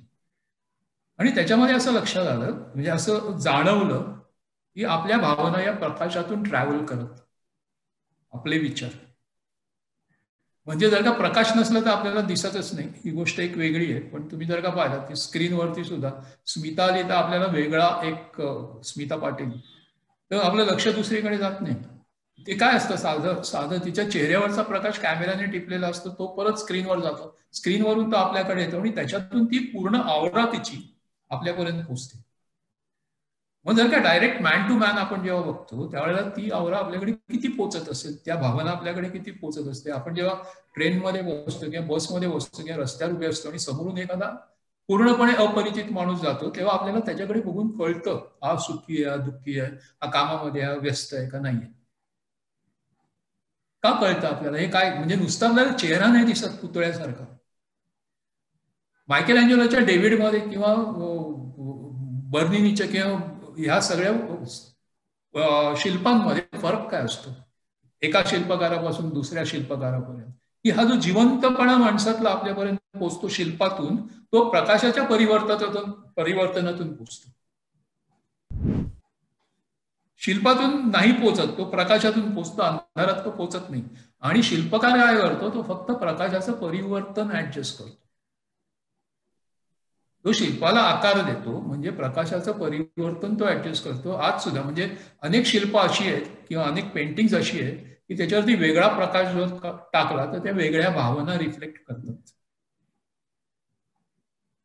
तर ह्या वेगळ्या भावना ज्या असतात म्हणजे त्या तुम्ही निवडू शकता की इथून, म्हणजे आता एलिफंटातली जी मूर्ती आहे त्रिमूर्ती, ते असं म्हणतात की एकीकडून तो क्रुद्ध दिसतो, दुसरीकडून टाकला प्रकाश की तो प्रेमळ दिसतो, वगैरे वगैरे वगैरे. ह्याचा अर्थ तुम्ही जर का प्रकाश शलाकांचं रिफ्लेक्शन बदललात तर हे बदलू शकतं. मग कॅमेऱ्यामध्ये काय येतं, हा प्रकाशच येतो. मग प्रत्येकाने आतमध्ये कॅमेऱ्यात घेतलेल्या प्रकाशामध्ये फरक काय, फरक का पडतो, का पडू शकतो का मुळामध्ये? टेक्निकली नाही पडू शकत. मला हे मान्य करणारा कोणी फोटोग्राफर भेटला नाही. काही जणांनी मान्य केलं पण त्यांना ते आवडलं म्हणून मान्य केलं. पण मला असं वाटतं की ते कुठल्या तरी आत्मिक शक्तीने स्वतःच्या मनाने they filter the light which enters the camera. कॅमेऱ्यामध्ये प्रवेशणारा प्रकाश ते निवडून घेतात. जसं मी कादंबरी निर्मितीच्या वेळेला किंवा माझ्यातल्या त्या सगळ्या संकलन होतं जे आठवणींचं किंवा हे, त्याच्यामध्ये मी मला आवडणाऱ्या आठवणी अगोदरच निवडून घेतलेल्या असतात आणि मग माझ्या आठवणीमध्ये त्या जाती पाती धर्म हे मला लहानपणापासून कधी शिकवलेलेच नाहीत. माझी आई होती फ्रीडम फायटर, तिने नाकारली, स्वातंत्र्य सैनिक म्हणून मिळणारी पेन्शन नाकारली, ताम्रपट नाकारलं, मी याच्यासाठी लढले नाही असं ती म्हणाली. असल्या स्वभावाची ती स्त्री. आणि माझे टोटली हार्डकोअर प्रिन्सिपलचे असणारे, ज्यांनी मास्तर व्हायला पाहिजे तर शाळेमध्ये असे पोलीस अधिकारी असलेले वडील, यांच्या प्रभावाखाली वाढलेला मी. तेव्हा मी जी माणसं निवडून घेतो, ही माणसं जी माझ्या गुहेमध्ये येतात, जी माझ्या शिंपल्यामध्ये शिरतात, आणि त्याच्यामध्ये जे मी आपोआप जी निवडीची प्रक्रिया होते. म्हणजे तुम्ही तुमचे मित्र दाखवा आणि आम्ही तुम्हाला तुमच्याबद्दल सांगतो, असं जे फेमस वाक्य आहे. तर नॅचरली मग माझ्या, कारण ह्या मी इतर कादंबऱ्यातून नाही निवडल्या. मी ॲना कॅरेनिना वाचून एक घे, किंवा दोस्तोव्स्की वाचून एक कॅरेक्टर घे, किंवा सॅलेंजर वाचून एक कॅरेक्टर घे, असं नाही केलेलं. मग त्याच्यामध्ये जरी ह्या कादंबऱ्या अतिशय जगावेगळ्या असल्या, प्रत्येक कादंबरी एकापेक्षा वेगळी दुसरी असली, तरी सुद्धा त्याच्यातला जो कोर आहे, तो गाभा आहे, जो आत्मा आहे, तो एकच असणार, कारण तो माझा आहे. तो लायब्ररीतला नाहीये, तो वेगवेगळ्या नाहीये, तो माझा आत्मा आहे. तो कसा बदलणार? ओस्टोरीमध्येही तेच झालंय. ओस्टोरीमध्येही तेच झालंय की हे सगळं मिळाल्यानंतर मला प्रश्न पडला की हे मी लोकांसमोर कसं मांडू. तर तेव्हा मी जेव्हा जगभरामध्ये फिरत होतो, म्हणजे मी पहिल्यांदा इंडिया सोडून पहिल्यांदा गेलो ते मी जकार्ताला गेलो, जकार्तावरून दुबईला गेलो, आणि माझं पहिलं अख्खं वर्ष हे इंडोनेशियाच्या किनाऱ्यावर गेलं. आणि मी चीफ स्टुअर्ड म्हणून गेलो होतो, आणि मला एक सापडलेला कॅप्टन, म्हणजे ज्याच्याकडे मी पहिल्यांदा नोकरी केली, तो घनचक्कर माणूस होता. म्हणजे तो अतिशय खलाशापासून कॅप्टन पर्यंत पोहोचलेला माणूस होता तो. त्याच्यामुळे त्याचे विचार खूप वेगळे होते. त्यांनी मला खूप घडवलं, आणि त्याच्यामध्ये तो एक मला रोज बाजारात जाऊन मच्छी किंवा फिश घेऊन किंवा व्हेजिटेबल्स घेऊन यायला सांगायचा, आणि आम्ही दर 2 दिवसांनी किनाऱ्याला लागायचो आणि 10-15 दिवस किनाऱ्यावर असायचो. मग रोज बाजारात जायचं, आणि तिथे फक्त लोकांना इंडोनेशियन लँग्वेज यायची बाजारातले.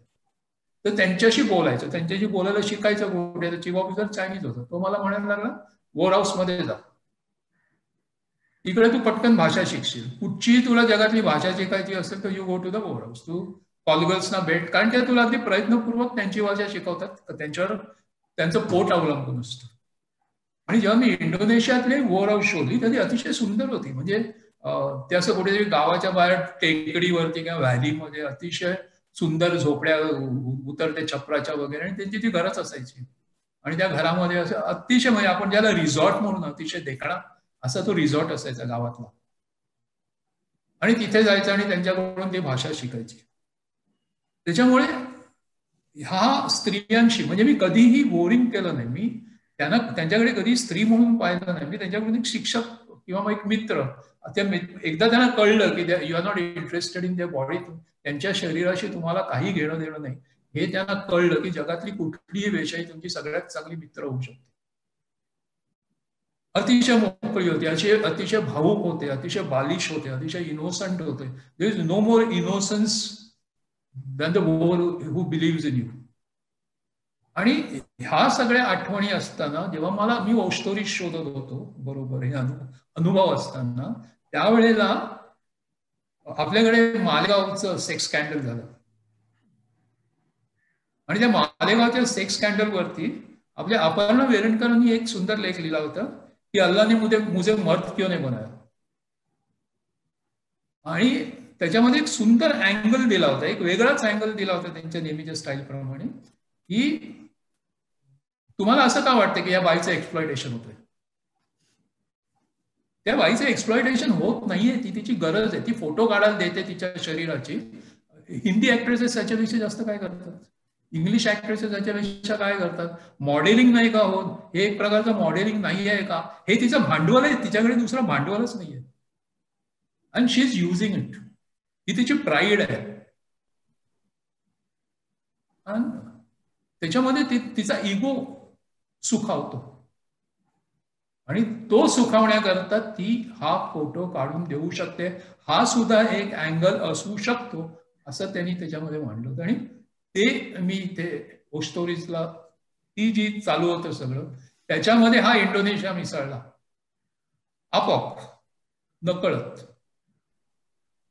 आणि हे ओस्टोरीचं एक वेगळंच काहीतरी एक, त्याच्यामध्ये धनंजय गोवर्धने होते की त्यांच्याबरोबर मी फोटोग्राफी बद्दल बोललो. त्यांच्या फोटोग्राफीचे अनुभव त्याच्यामध्ये आले. म्हणजे त्याच्यामध्ये जो केकोचा अनुभव आहे की तो श्वास त्याचा कोणतो त्या फुलावरचा प्रकाश येईपर्यंत थांबताना, तो धनंजय गोवर्धनेंचा अनुभव. हे हे सगळं नाशिकमध्ये घडत गेलं, हे तिथे मिसळ. आणि हे मी काही केलं नाही, हे मी स्टोरीज लिहिण्याकरता शोधलं नाही. ही कादंबरीचं कथानक त्याच्यामध्ये नव्हतं. अर्थात मला प्रदीप कर्णिकांनी सुद्धा रुपारेल मधून केकोनच्या फोटोग्राफचं एक पुस्तक दिलं, पण त्याच्यामध्ये त्यांचं चरित्र नव्हतं, के मुसांच्या. हे फोटो पाहिले मी, अर्थात त्या फोटोचा ह्याच्यामध्ये कुठेच स्टोरीज मध्ये संदर्भ आला नाही. ही कादंबरी पण अक्षरमध्ये आली होती, प्रसिद्ध झाली होती, आणि ती सुनील कर्णिकांनी ती अशी निवडून घेतली होती. आणि त्यामध्ये खूप जणांच्या असं ही प्रक्रिया, म्हणजे टोटल प्रक्रिया ही या स्टोरीजची किंवा माझ्या लिखाणाची, अर्थात एवढी गहन प्रक्रिया दुसऱ्या कुठल्या कादंबरीची विशेष नाही घडली जेवढी स्टोरीजची झाली. पण मला वाटतं स्टोरीज मध्ये जे आहे ते दुसऱ्या कुठल्याही कामाला, मला स्वतःला आयवामारूपेक्षा स्टोरीज जास्त आवडते. खरं आहे. एमटी आयवामारू मी सुरुवात करून दिली, पण ओस्टोरीज मधून संपूर्णपणे ते बाहेर येताना दिसतंय. राईट, म्हणजे ते माहित नाही मला संपूर्णपणे बाहेर येतं की नाही ते, पण माझ्या सगळ्या कादंबऱ्यांमध्ये म्हणजे लोक जरी तिला काही नावं ठेवत असले तरी एक अध्यात्म आहे. म्हणजे मी 4थीच्या सुट्टीमध्ये वाचलेला विवेकानंद माझ्या प्रत्येक कथेमध्ये किंवा कादंबरीमध्ये, फक्त ती परत बघायची, प्रत्येकाची गुहा वेगळी असते ना, प्रत्येकाचा फिल्टर वेगळा असतो, ते त्याच्यामधून काय घेऊ शकतात हा त्यांचा प्रश्न आहे. हे मी नाही निवडू शकत, पण मी ते त्यांच्यासाठी ऍडजस्टही करत नाही, कारण मी मुळामध्ये प्रसिद्धीसाठी लिहित नाही. म्हणजे कुठलीही कादंबरी किंवा कथा ही लिहिण्याच्या आधी कुणीतरी मागितलेली असते, आणि केवळ कुणीतरी मागितली आहे म्हणून मी ती लिहिलेली आहे, किंवा मी ती अशी माझ्या शिंपल्यातला, माझ्या गुहेतला एक तुकडा तोडून काढून असाच त्यांच्या समोर ठेवलेला असतो. इथे अनेक मंडळी तुमच्या या गुहेबद्दल कमेंट करतात. म्हणजे त्या मकरंद जोशी म्हणतात की त्या गुहेतला अज्ञात भाग बघायचा आहे आम्हाला. आणि नेहा सावंत प्राध्यापिका आहेत, त्या म्हणतात की अजून किती आणि काय काय साठलंय तुमच्या गुहेमध्ये, भन्नाट आहे ही गुहा. आणि नंतर एक छान महेंद्र देशमुखांची कमेंट आहे की ग्रेट, एमटी आयवामारू कितीदा वाचली मलाच आठवत नाही, अजूनही वाचावीशीच वाटते आहे. आणि निशिकांत तेंडुलकरांनी असं कमेंट केले की हे पुस्तक वाचल्यावर मी इतका भारावलो होतो की मला जहाजावर नोकरी करावी असं वाटायला लागलं. आणि आणखीन एका कादंबरीचा उल्लेख महेंद्र देशमुखांनी केलाय, तो म्हणजे लिलियनचे बखर. लांडगा ग्रेटच, आणि त्यांनी वरती छान शब्द टाकला, I love you Anant Samant sir. आणि सरिता काळे कुलकर्णींनी सांगितले, सामंतजींचं खूप सुंदर पत्र आहे तुमचं या संदर्भात तिच्याकडे. सरिता माझी बहीण, आते बहीण, ती ठाण्याला असते. आणि नेहा सावंतांनी तुम्हाला एक प्रश्न विचारला की शीपवर म्हणजे समुद्र विश्वामध्ये किती काळ नोकरी केली आणि तिथले आणखीन किती थरारक अनुभव आहेत. आणि एक प्रथम रामदास म्हात्रे यांचं हे कमेंट आहे ती की मेकॅनिकल इंजिनिअरिंग नंतर 1 वर्षाचा प्रीसी ट्रेनिंग कोर्ससाठी प्रवेश निश्चित झाल्यावर माझ्या आईनं मला एमटी आयवामारू वाचायला सांगितली होती. आणि ज्या क्षेत्राबद्दल मला माहिती नव्हती आणि त्यातच करिअर करण्यापूर्वी एमटी आयवामारू वाचल्यामुळे मर्चंट नेव्हीबद्दल मला उत्सुकता वाटायला लागली. अशा विविध प्रकारच्या कमेंट्स येतात लोकांच्या. पण एक लिलियनची बखरचा उल्लेख आल्यानंतर मला तुम्हाला एक प्रश्न विचारायचा होता की लिलियनची बखर मला हा कृष्णाजी भट सापडला कुठे? गुहेत. तोही तुमची क्रिएशन आहे? हो, ही क्रिएशन आहे. माय गुडनेस, काल्पनिक कॅरेक्टर आहे. ही कादंबरी माझ्यापर्यंत डॉक्टर अमोल कोल्हेंनी पोहोचवली होती बरं का. ते मला म्हणाले होते की सर तुम्ही तर ही कादंबरी वाचा, छान वाटेल तुम्हाला. आणि मग मी ती वाचली. अर्थात बाकीचं नव्हतं, पण लिलियनची बखर त्याच्यामुळे माझ्याकडे आली होती. सर कृष्णाजी भट सर, त्या लिलियनच्या बखरीचा आणखी एक चांगला अनुभव म्हणजे एक गोव्याच्या एका मुलीने मला पत्र पाठवलं होतं इंग्लिशमध्ये. ती ख्रिश्चन मुलगी होती, कॅथलिक होती, तिला मराठी लिहिता येत नसावं, वाचता येत होतं असेल. आणि तिने मला विचारलं की मला या कृष्णाजी भटाचा पुढे अभ्यास करायचा PhD साठी, तर मला रेफरन्सेस द्या म्हणून. असे खोटे खोटे रेफरन्सेस टाकलेले होते, अमुक लायब्ररीत अमुक काय, अमुक लायब्ररीत अमुक. तर मी तिला जे सांगितलं की हे सगळे मी दिलेले रेफरन्सेस खोटे आहेत, हे फिक्शियस आहे, हे कॅरेक्टर फिक्शियस आहे. तेव्हा मला 2 ओळीचं पत्र आलं, I in love with Krishnaji Bhat, I am going to murder you. He can be fictitious. Actually तुम्ही आता सांगेपर्यंत माझ्या मनामध्ये ते नव्हतं कधी. हा कृष्णाची बाब मी शोधतोय, समुद्री चाचा कोण आणि काय. माझ्या विद्यार्थ्यांना पण मी याच्याबद्दल सांगितलं. नाही, पण ह्याला तुम्हाला मी एक दुसरी गंमत आणखी एक सांगतो की आमच्याच कॉलनीमध्ये बोरिवलीला मधू पाटील म्हणून राहतात. अनेकांना माहित असतील, ते कोमसापचे एका शाखेचे अध्यक्ष वगैरे होते. चांगले पैकी सुप्रसिद्ध पत्रकार आहेत, आपलं साहित्यिक आहेत ते, प्राचार्यही होते. मधू पाटील सर, एमपी पाटील आम्ही म्हणतो त्यांना. त्यांची नात गुंजन. तर तिचा एकदा फोन आला की माझ्या मैत्रिणीला तुम्हाला भेटायचं आहे. म्हटलं अरे गुंजन आमच्या घरी नेहमीच यायची, येणं जाणं असायचं. म्हटलं विचारायचं काय त्याच्यात, घेऊन ये. मग ती त्या मैत्रिणीला घेऊन आली. तर ती मैत्रीण माहीम कोळीवाड्यामध्ये राहत होती आणि तिने मला सांगितलं की, म्हणजे तिने आधी गुंजनला हे सगळं सांगितलं होतं, पण गुंजन हुशार, ती एमपीचीच नात, तर तिने मला हे काही सांगितलं नव्हतं. तर ती म्हणायला लागली की मी 7वी मध्ये असताना, म्हणजे तेव्हा ती गुंजन बरोबरची, म्हणजे 12वीला वगैरे होती, मी 7वी मध्ये असताना, म्हणजे लिलियनची बखर लिहिण्याआधी काही वर्ष, तिला तिच्या वडिलांनी कृष्णाजी भट्टाची कथा सांगितली.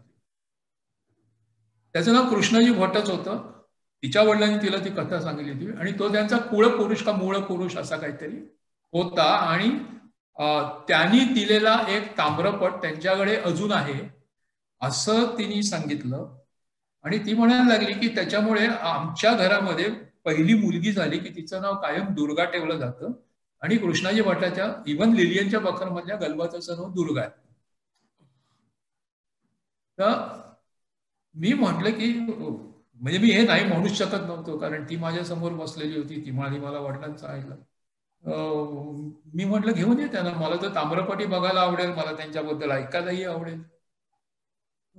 ती काय परत आली नाही, पण तिच्या वडिलांचा फोन आला होता की हे खरं आहे, ती जे सांगते हे खरं आहे, सगळं आहे, मी तुम्हाला एक दिवस येऊन भेटतो. पण ते काय आजतागायत येऊन भेटले नाहीयेत. पण असं सगळं खूपदा घडत असतं. माझ्या जवळजवळ सगळ्या कादंबऱ्यांच्या बाबतीत हे घडलेलं आहे की मी लिहिलंय हे फिक्शियस असून सुद्धा खरं आहे असं लोकांना वाटतं. आणि खूपदा फिक्शियस गोष्टी खऱ्या वाटतात आणि खऱ्या गोष्टी काल्पनिक वाटतात. म्हणजे हे एक गणित मला अजून समजलेलं नाहीये की मी जे खरं लिहितो, सत्य लिहितो, ते लोकांना काल्पनिक वाटतं आणि काल्पनिक लिहितो ते सत्य वाटतं. तो लिलियनची बखर ऍक्च्युली हा माझा एक एक्सरसाइज होता. अर्थात मला समुद्राची आवड आहे, मला इतिहासाची आवड आहे. कॉलेजच्या दिवसामध्ये अनेक किल्ले मी पालथे घातलेत. म्हणजे महाराष्ट्रातले जवळजवळ सगळे किल्ले पायी इन 60s आम्ही फिरलेलो आहोत, जेव्हा तिथे पाऊल वाटा सुद्धा नव्हत्या अशा काळामध्ये. त्याच्यामुळे हे सगळं असं परत एकदा गुहेमध्ये मुरलेलंच होतं हे सगळं. आणि मला एक ज्ञानेश्वरकालीन कादंबरी लिहायची होती.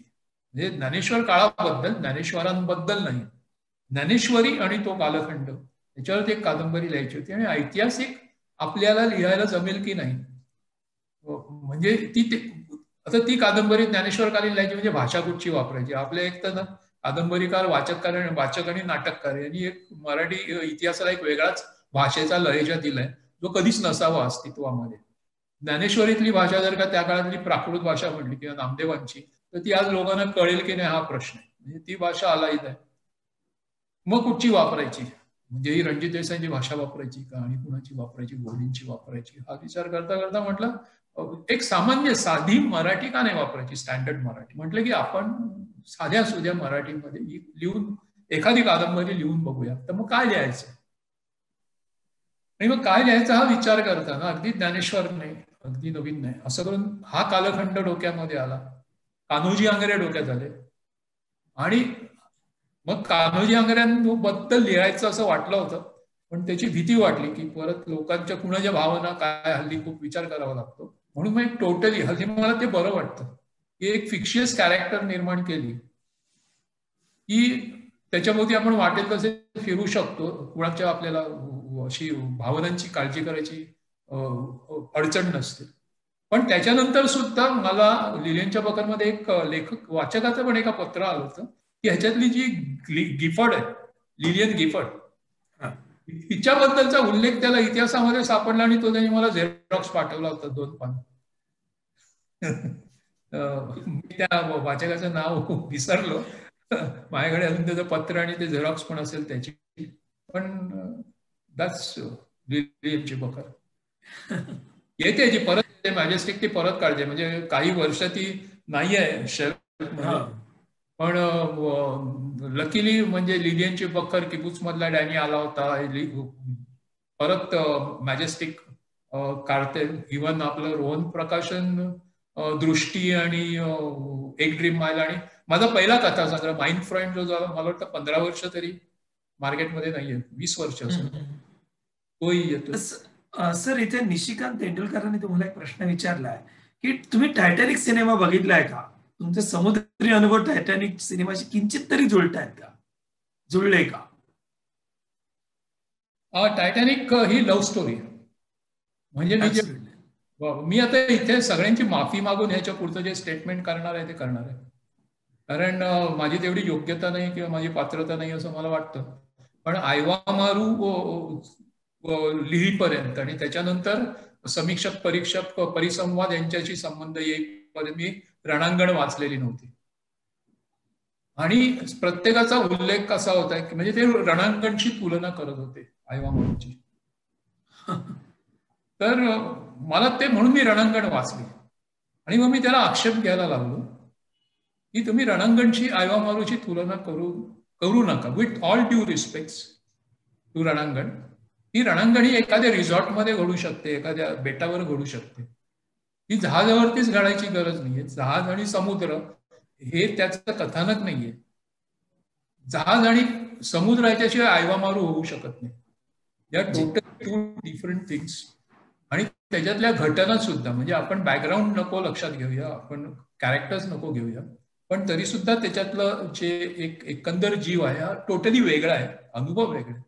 सो आणि हे आपल्याकडे अशी विधानं करायला खूप धाडस लागतं, वेडेपणाही लागतो, म्हणजे तो निरुद्देश असतो. पण मला अजून असं वाटतं की आयवा मारू इज डिफरंट. म्हणजे मगाशी जे सांगितलं, मला खूप जणांनी असं विचारलं की तुम्ही अनुवाद का नाही करत, भीती वाटते का तुम्हाला आयवा मारूचा अनुवाद करायला, की कोणतरी इंग्लिश कादंबरीवाला तुमच्यावरती खटला करेल. तर तो आता अनुवादी झाला, पेंग्विनने तो प्रकाशित केला, त्यालाही आता 5-6 वर्ष झाली, अजून कोणी खटला केलेला नाही.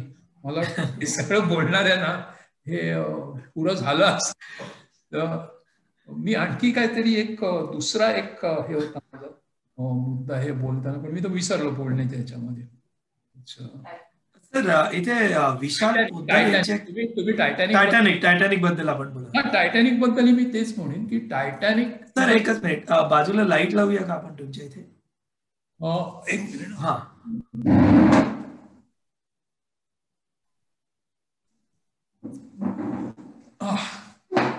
एवढाच लाईट आहे, ह्याच्यापेक्षा वाढणार नाही. हा चांगला आहे. पण तर टायटॅनिक ही लव्ह स्टोरी आहे. म्हणजे त्याने बॅकग्राऊंड त्याला टायटॅनिकची वापरली, पण म्हणजे त्याच्यावर खर्च खूप केलाय, सगळं केलंय आणि तो अतिशय उत्कृष्ट मूवी आहे, माझा आवडता मूवी आहे. तर पण एवढा खर्च करून सुद्धा म्हणजे मला ती जहाजाची कथा नाही वाटत, मला ती वादळाची कथा नाही वाटत, मला ती त्या 2 प्रेमिकांची कथा. खरं आहे सर. आणि मला एक त्यांचा मुद्दा काय त्या प्रश्नामधला की त्याच्यातले अनुभव आणि हे तुम्हाला सारखे वाटतात का समुद्रावरचे अनुभव? नाही, म्हणजे ती पॅसेंजर शिप आहे. मी वेगळ्या जहाजांवरती काम केलंय. पॅसेंजर शिप आणि टायटॅनिक ही त्या काळातली अतिशय मोठं जहाज होतं ते, आणि ते फक्त लक्झरियस म्हणजे ते जहाज वाटू नये, तो माल वाटावा ह्याच उद्देशाने ते तयार केलंय टायटॅनिक. तेव्हा त्याच्यावर अनुभव टायटॅनिक वरती जर का माझ्या सारखे अनुभव आले तर it would have been the failure. आणि ऑफकोर्स शेवटी ते फेल्युअरच ठरलं टायटॅनिकचं प्रोडक्शन हे. पण तो उद्देशच नव्हता त्या टायटॅनिक बनवण्याचा. एक फील यावा, तिथे आपण हलतोय हे सुद्धा कळू नये, पोटातलं पाणी हलू नये, हा त्याच्यातला उद्देश होता. पण मी तुम्हाला एक गमतीची गोष्ट टायटॅनिक मधली विषय निघाला म्हणून सांगतो की जेव्हा ती फुटते आणि जो लास्ट सीन आहे की त्याला ते दंडावेळी ते पाईपला एका अडकवून ठेवलेलं असतं आणि शिपमध्ये पाणी साचत जातं, आणि हे पाणी साचत असताना ती शिप तुटलेली आहे आणि ती तिरकी झाली आहे शिप. ते जहाज जे टायटॅनिक आहे ते तिरकं झालंय. ती आतमध्ये शिरते त्याला सोडायला, तेव्हा केबिन मधलं पाणी एका लेवलला आहे. तुम्ही तो शॉट आठवून बघा. ते पाणी, त्या पाण्याची लेवल स्ट्रेट आहे. करोडो डॉलर त्यांनी खर्च केले त्या मूवीवरती. आणि त्याचं त्याने खूप काही केलंय. पण हा एक लहानसा म्हणजे शिपीज सोडून सहसा तो कोणाच्या लक्षात येणार नाही. कारण आम्ही ज्यावेळेला त्याच्यामध्ये तेल भरतो टँकमध्ये, ते तेल पण किती तिरकवून बाहेर येईल का याचा आमचा विचार असतो. तर ते अगदी बघताना सुद्धा पहिल्या क्षणाला हे जाणवलं की हे पाणी सरळ काय आहे या ह्याच्यातलं. जेव्हा जहाज वाकड आहे तेव्हा केबिन मधलं पाणी हे सुद्धा तिरकच ती लाईन व्हायला पाहिजे, ती सरळच दिसते. तेव्हा तेव्हा पण इट इज ती जहाजाची गोष्टच नाहीये. सर इथे विशाल पोद्दार आहेत, त्यांची एक छान कमेंट आहे आणि त्यांचा प्रश्नही आहे की दोस्तोव्स्कीच्या द इडियट मध्ये मी एक वाक्य वाचलं होतं. ते म्हणतात, तो तिच्याकडे असं पाहत होता की जणू तो एका पोर्ट्रेटकडे किंवा 1 किलोमीटरवरच्या व्यक्तीकडे पाहतोय. त्याचं तिच्याकडे पाहण्याची दृष्टी ही अशा प्रकारे मांडली जाणं किंवा त्यातही इतकं मंथन असणं हे मला तुमच्या गुहेसारखं वाटतंय की प्रत्येक क्षणात एक युग किंवा एक मोठा घटनाक्रम असतो. त्या क्षणातल्या युगाविषयी आपल्याला काय वाटतं किंवा लेखनात ते कसं उतरत असेल? बापरे, हे कळायला मला प्रश्नच कळायला खूप कठीण आहे. जरा त्या गुहेच्या पुढचं परत वाचा जरा. त्यांनी असा प्रश्न विचारलाय की तो तिच्याकडे असं पाहत होता की जणू एका पोर्ट्रेटकडे किंवा 1 किलोमीटरवरच्या व्यक्तीकडे पाहतोय. त्याचं तिच्याकडे पाहण्याची ही जी दृष्टी अशा प्रकारे मांडली जाणं किंवा त्यातही इतकं मंथन असणं हे मला म्हणजे विशाल पोद्दारांना तुमच्या गुहेसारखं वाटतंय की प्रत्येक क्षणात एक युग किंवा एक मोठा घटनाक्रम असतो. त्या क्षणातल्या युगाविषयी आपल्याला काय वाटतं किंवा ते लेखनात कसं उतरत असेल? मला वाटतं त्याचं उत्तर दृष्टीमध्ये आहे. या वाचले तुम्ही दृष्टीमध्ये ते म्हणजे 2 अंध आहेत. दृष्टीमधले 4 प्रोटोगॉनिस्ट, 4 कॅरेक्टर्स, मुख्य कॅरेक्टर्स, हे 4ही 100% ब्लाइंड आहेत. त्याच्यातले 2, एक स्त्री आणि एक मुलगी, एक तरुण आणि एक तरुणी बोटीवरती अडकते आणि बोटीवरती नाही सॉरी एक फुटक्या होडक्यावरती. म्हणजे ते अलिबागचा किल्ला बघायला जातात. अलिबागचा तुम्हाला माहिती आहे तो कधी जंजिरा असतो, कधी समुद्राला कनेक्टेड असतो. म्हणजे तो कधी समुद्रात असतो तर ते बाहेर येताना ते समुद्रामध्ये गेलेला असतो. म्हणून लहान होडक्यातून बाहेर पडताना त्यांचं होडकं समुद्रामध्ये ओढलं जातं, वादळ चालू होतं आणि त्याच्यामध्ये ते दोघं इंजर्ड होतात. त्या दोघांनाही समुद्राचा किंवा होडक्याचा काही अनुभव नाहीये. म्हणजे त्या तरुणाला आहे, तिला नाहीये. पण तो आता ब्लाइंड झालेला आहे, त्याच्यामुळे त्याला त्याचा उपयोग नाहीये. आणि ती त्याच्यामध्ये इंजर्ड झाली, अगदी खूप गंभीर जखमी झालेली आहे आणि तो तिला घेऊन जातोय. ती मरणार हे जवळजवळ निश्चित आहे आणि त्या दोघांचं प्रेम पहिल्यांदाच एकमेकाकडे व्यक्त होतंय, हे अजून झालेलं नाहीये. आणि त्याच्यामध्ये ती त्याला सांगते किंवा तो तिला सांगतो, ह्याच्यामध्ये ते जे क्षण आहेत हे क्षण कधी न संपणारे क्षण आहेत. किंवा जी प्लॅटोची थेअरी आहे की time is continuous, time is eternal, म्हणजे प्रत्येक सेकंद हा इटर्नल असतो. आणि ही जी इटर्निटी आहे ही इटर्निटी नॅचरली, म्हणजे मला वाटतं ज्या वेळेला इडियटमध्ये दोस्तोव्स्की म्हणतो की ती अगदी जवळ असल्यासारखी वाटते किंवा म्हणजे हे जे अवकाश आहे हे आपल्या नात्यातलं, हे आपल्या जाणीवातलं, हे आपल्या काळातलं जे अवकाश आहे हे अवकाश समजून घेणं, हे जाणवणं आणि ते जगणं. मला वाटतं हे जर का त्यांनी दृष्टी वाचलं तर हे उत्तर जास्त मिळेल, जास्त पूर्णपणे कळेल. I think so. म्हणजे मी त्याचं समाधान केलं असेल असं मी धरून चालतो. कठीण आहे या प्रश्नाचं उत्तर द्यायला. खरं सर असला आणि कारण आपला वेळ पण होऊन गेलाय मला वाटतं. 1 तास 40 मिनिटं झालेली आहेत, पण लोकांच्याकडनं अशा प्रतिक्रिया येतात की ते चालू राहू द्या. पण मी तुम्हाला आता एक रिक्वेस्ट करणार आहे सगळ्यांच्या वतीनं, जशी नेहा सावंतनी विनंती केली आहे की अनंत सावंत यांच्याकडे सांगण्याजोगं खूप काही आहे, आम्हाला खूप काही ऐकायचं आहे. तुम्ही आम्हाला अजून एक रविवार देणार का मुलाखतीसाठी? मी सगळ्यांच्या वतीनं अनंत सावंत यांना विचारतोय. नेहाची मागणी मी तुमच्यापर्यंत ती फॉलो करते, पुढे फॉरवर्ड करतोय. आपण पुन्हा एकदा वेळ देणार का आम्हाला? जरूर देऊ. फक्त मला डॉक्टर एखादं टेक्निशियन शोधावं लागेल, कारण यावेळेला माझा मुलगा आलेख होता. तो म्हटलं तर आज मुंबईला जायचा होता पण तो गेला नाही. त्यांनी पुढचा रविवार ठरवला जायचं. I don't know. आपण 1 महिन्यानंतरचा रविवार घेऊया. पुढचा संवाद पुन्हा तुमच्यासाठी कंटिन्यू करूया. शुअर. पण त्यावेळेस म्हणजे तो रविवार आपण नक्की देऊ. पण वाचकांचे प्रश्न मला अगोदर द्या, म्हणजे मी तयार राहील. वाचकांचे प्रश्न आधी येत राहतात, त्यात ऐन वेळेला येत राहतात. त्याची ऐन वेळेला आलेली गोष्ट नाही, त्याचं मी तुम्हाला दुसरं कारण सांगतो. ज्या वेळेला आता मी पुण्यामध्ये, आणि मला रोहनच्या चंपानेरकरांची चांगल्यापैकी मैत्री झाली, मला म्हणायला लागली की तुमच्या ज्या मार्केटमध्ये नाही आहेत ती पुस्तकं मला देऊ शकता का. आणि त्यांना मी 2 पहिल्यांदा हे कबूल केले, दृष्टी आणि एक ड्रीम माय लाईफ, हे संपलेली आहेत आवृत्त्या आणि तुम्ही ते काढू शकता. तेव्हा मला मी विसरूनच गेलो होतो की माझा फ्रंट नावाचा कथासंग्रह आहे. म्हणजे मला आठवतच नव्हतं तो मी लिहिलाय.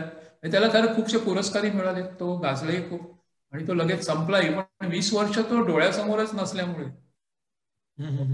मी तो टोटली विसरून गेलो होतो. 92 मधला प्रकाशित झालेला तो संग्रह आहे.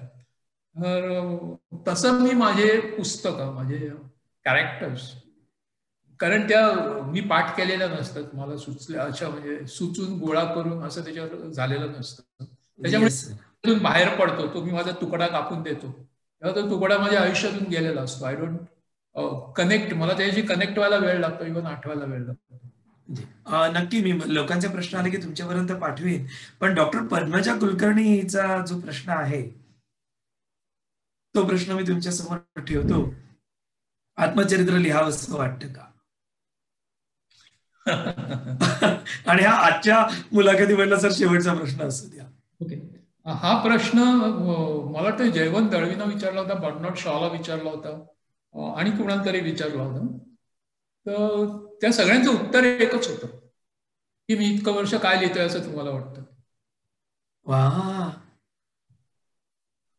तर त्याच्या पलीकडे आणि काय असतं, खरं म्हटलं तर ते खूप सविस्तर, आणि माझं साहित्य तर खरोखर माझं अतिशय सविस्तर असं आत्मचरित्र. क्या बात आहे सर. ह्याच प्रश्नापासून आपण पुढच्या मार्च महिन्यामधल्या पहिल्या रविवारच्या मुलाखतीला प्रारंभ करूया. आणि मी ऐकणाऱ्या सर्व रसिक श्रोत्यांना एक विनंती करणार आहे की तुम्हाला जर काही प्रश्न असतील ना, तर ह्याच मुलाखतीला आपण फेसबुकवरती ती अवेलेबल होणार आहे. 2 दिवसांनी ती YouTube वरती सुद्धा अवेलेबल होईल. तुम्ही तिथे ते प्रश्न जर दिलेत तर ते आम्हाला आवडेल. अन्यथा nitinarekar@gmail.com NITINAREKAR@gmail.com यांच्यावर जर तुम्ही प्रश्न पाठवले तर ते प्रश्न मी अनंत सामंत सर यांच्यापर्यंत ते नक्की पोहोचवेन. सर, फारच सुरेख मुलाखती रंगतीये, ती रंगलेली, आणि मध्येच थांबताना वेळेची मर्यादा एक थोडीशी डोळ्यांसमोर ठेवून थांबतोय आपण. पण तुम्ही पुढच्या रविवारी, म्हणजे पुढच्या महिन्याच्या पहिल्या रविवारी बोलण्याचं मान्य केलं आहे असं मी गृहीत धरू ना? Okay, thank you very much. आता जवळपास 3,500 लोक ऑनलाईन आपल्याला बघतात.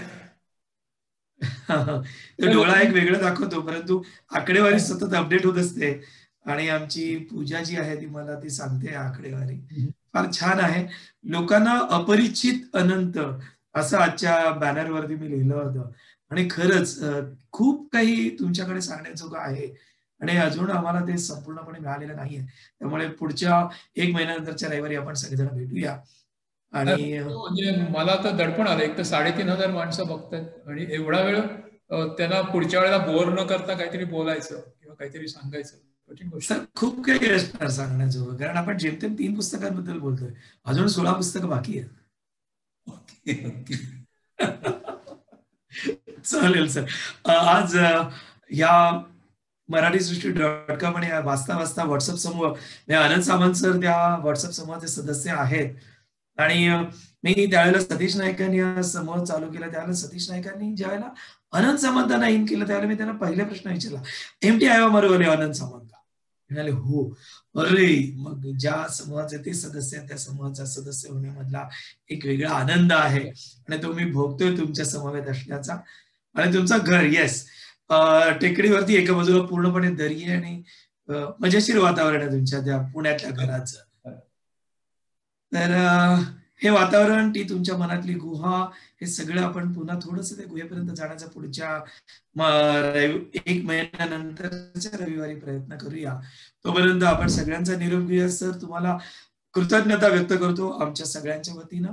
आणि आजचा हा संवादाचा कार्यक्रम आपण इथेच अर्धविरामासकट थांबवतो आहोत. मनापासून धन्यवाद सर्वांना. नमस्कार.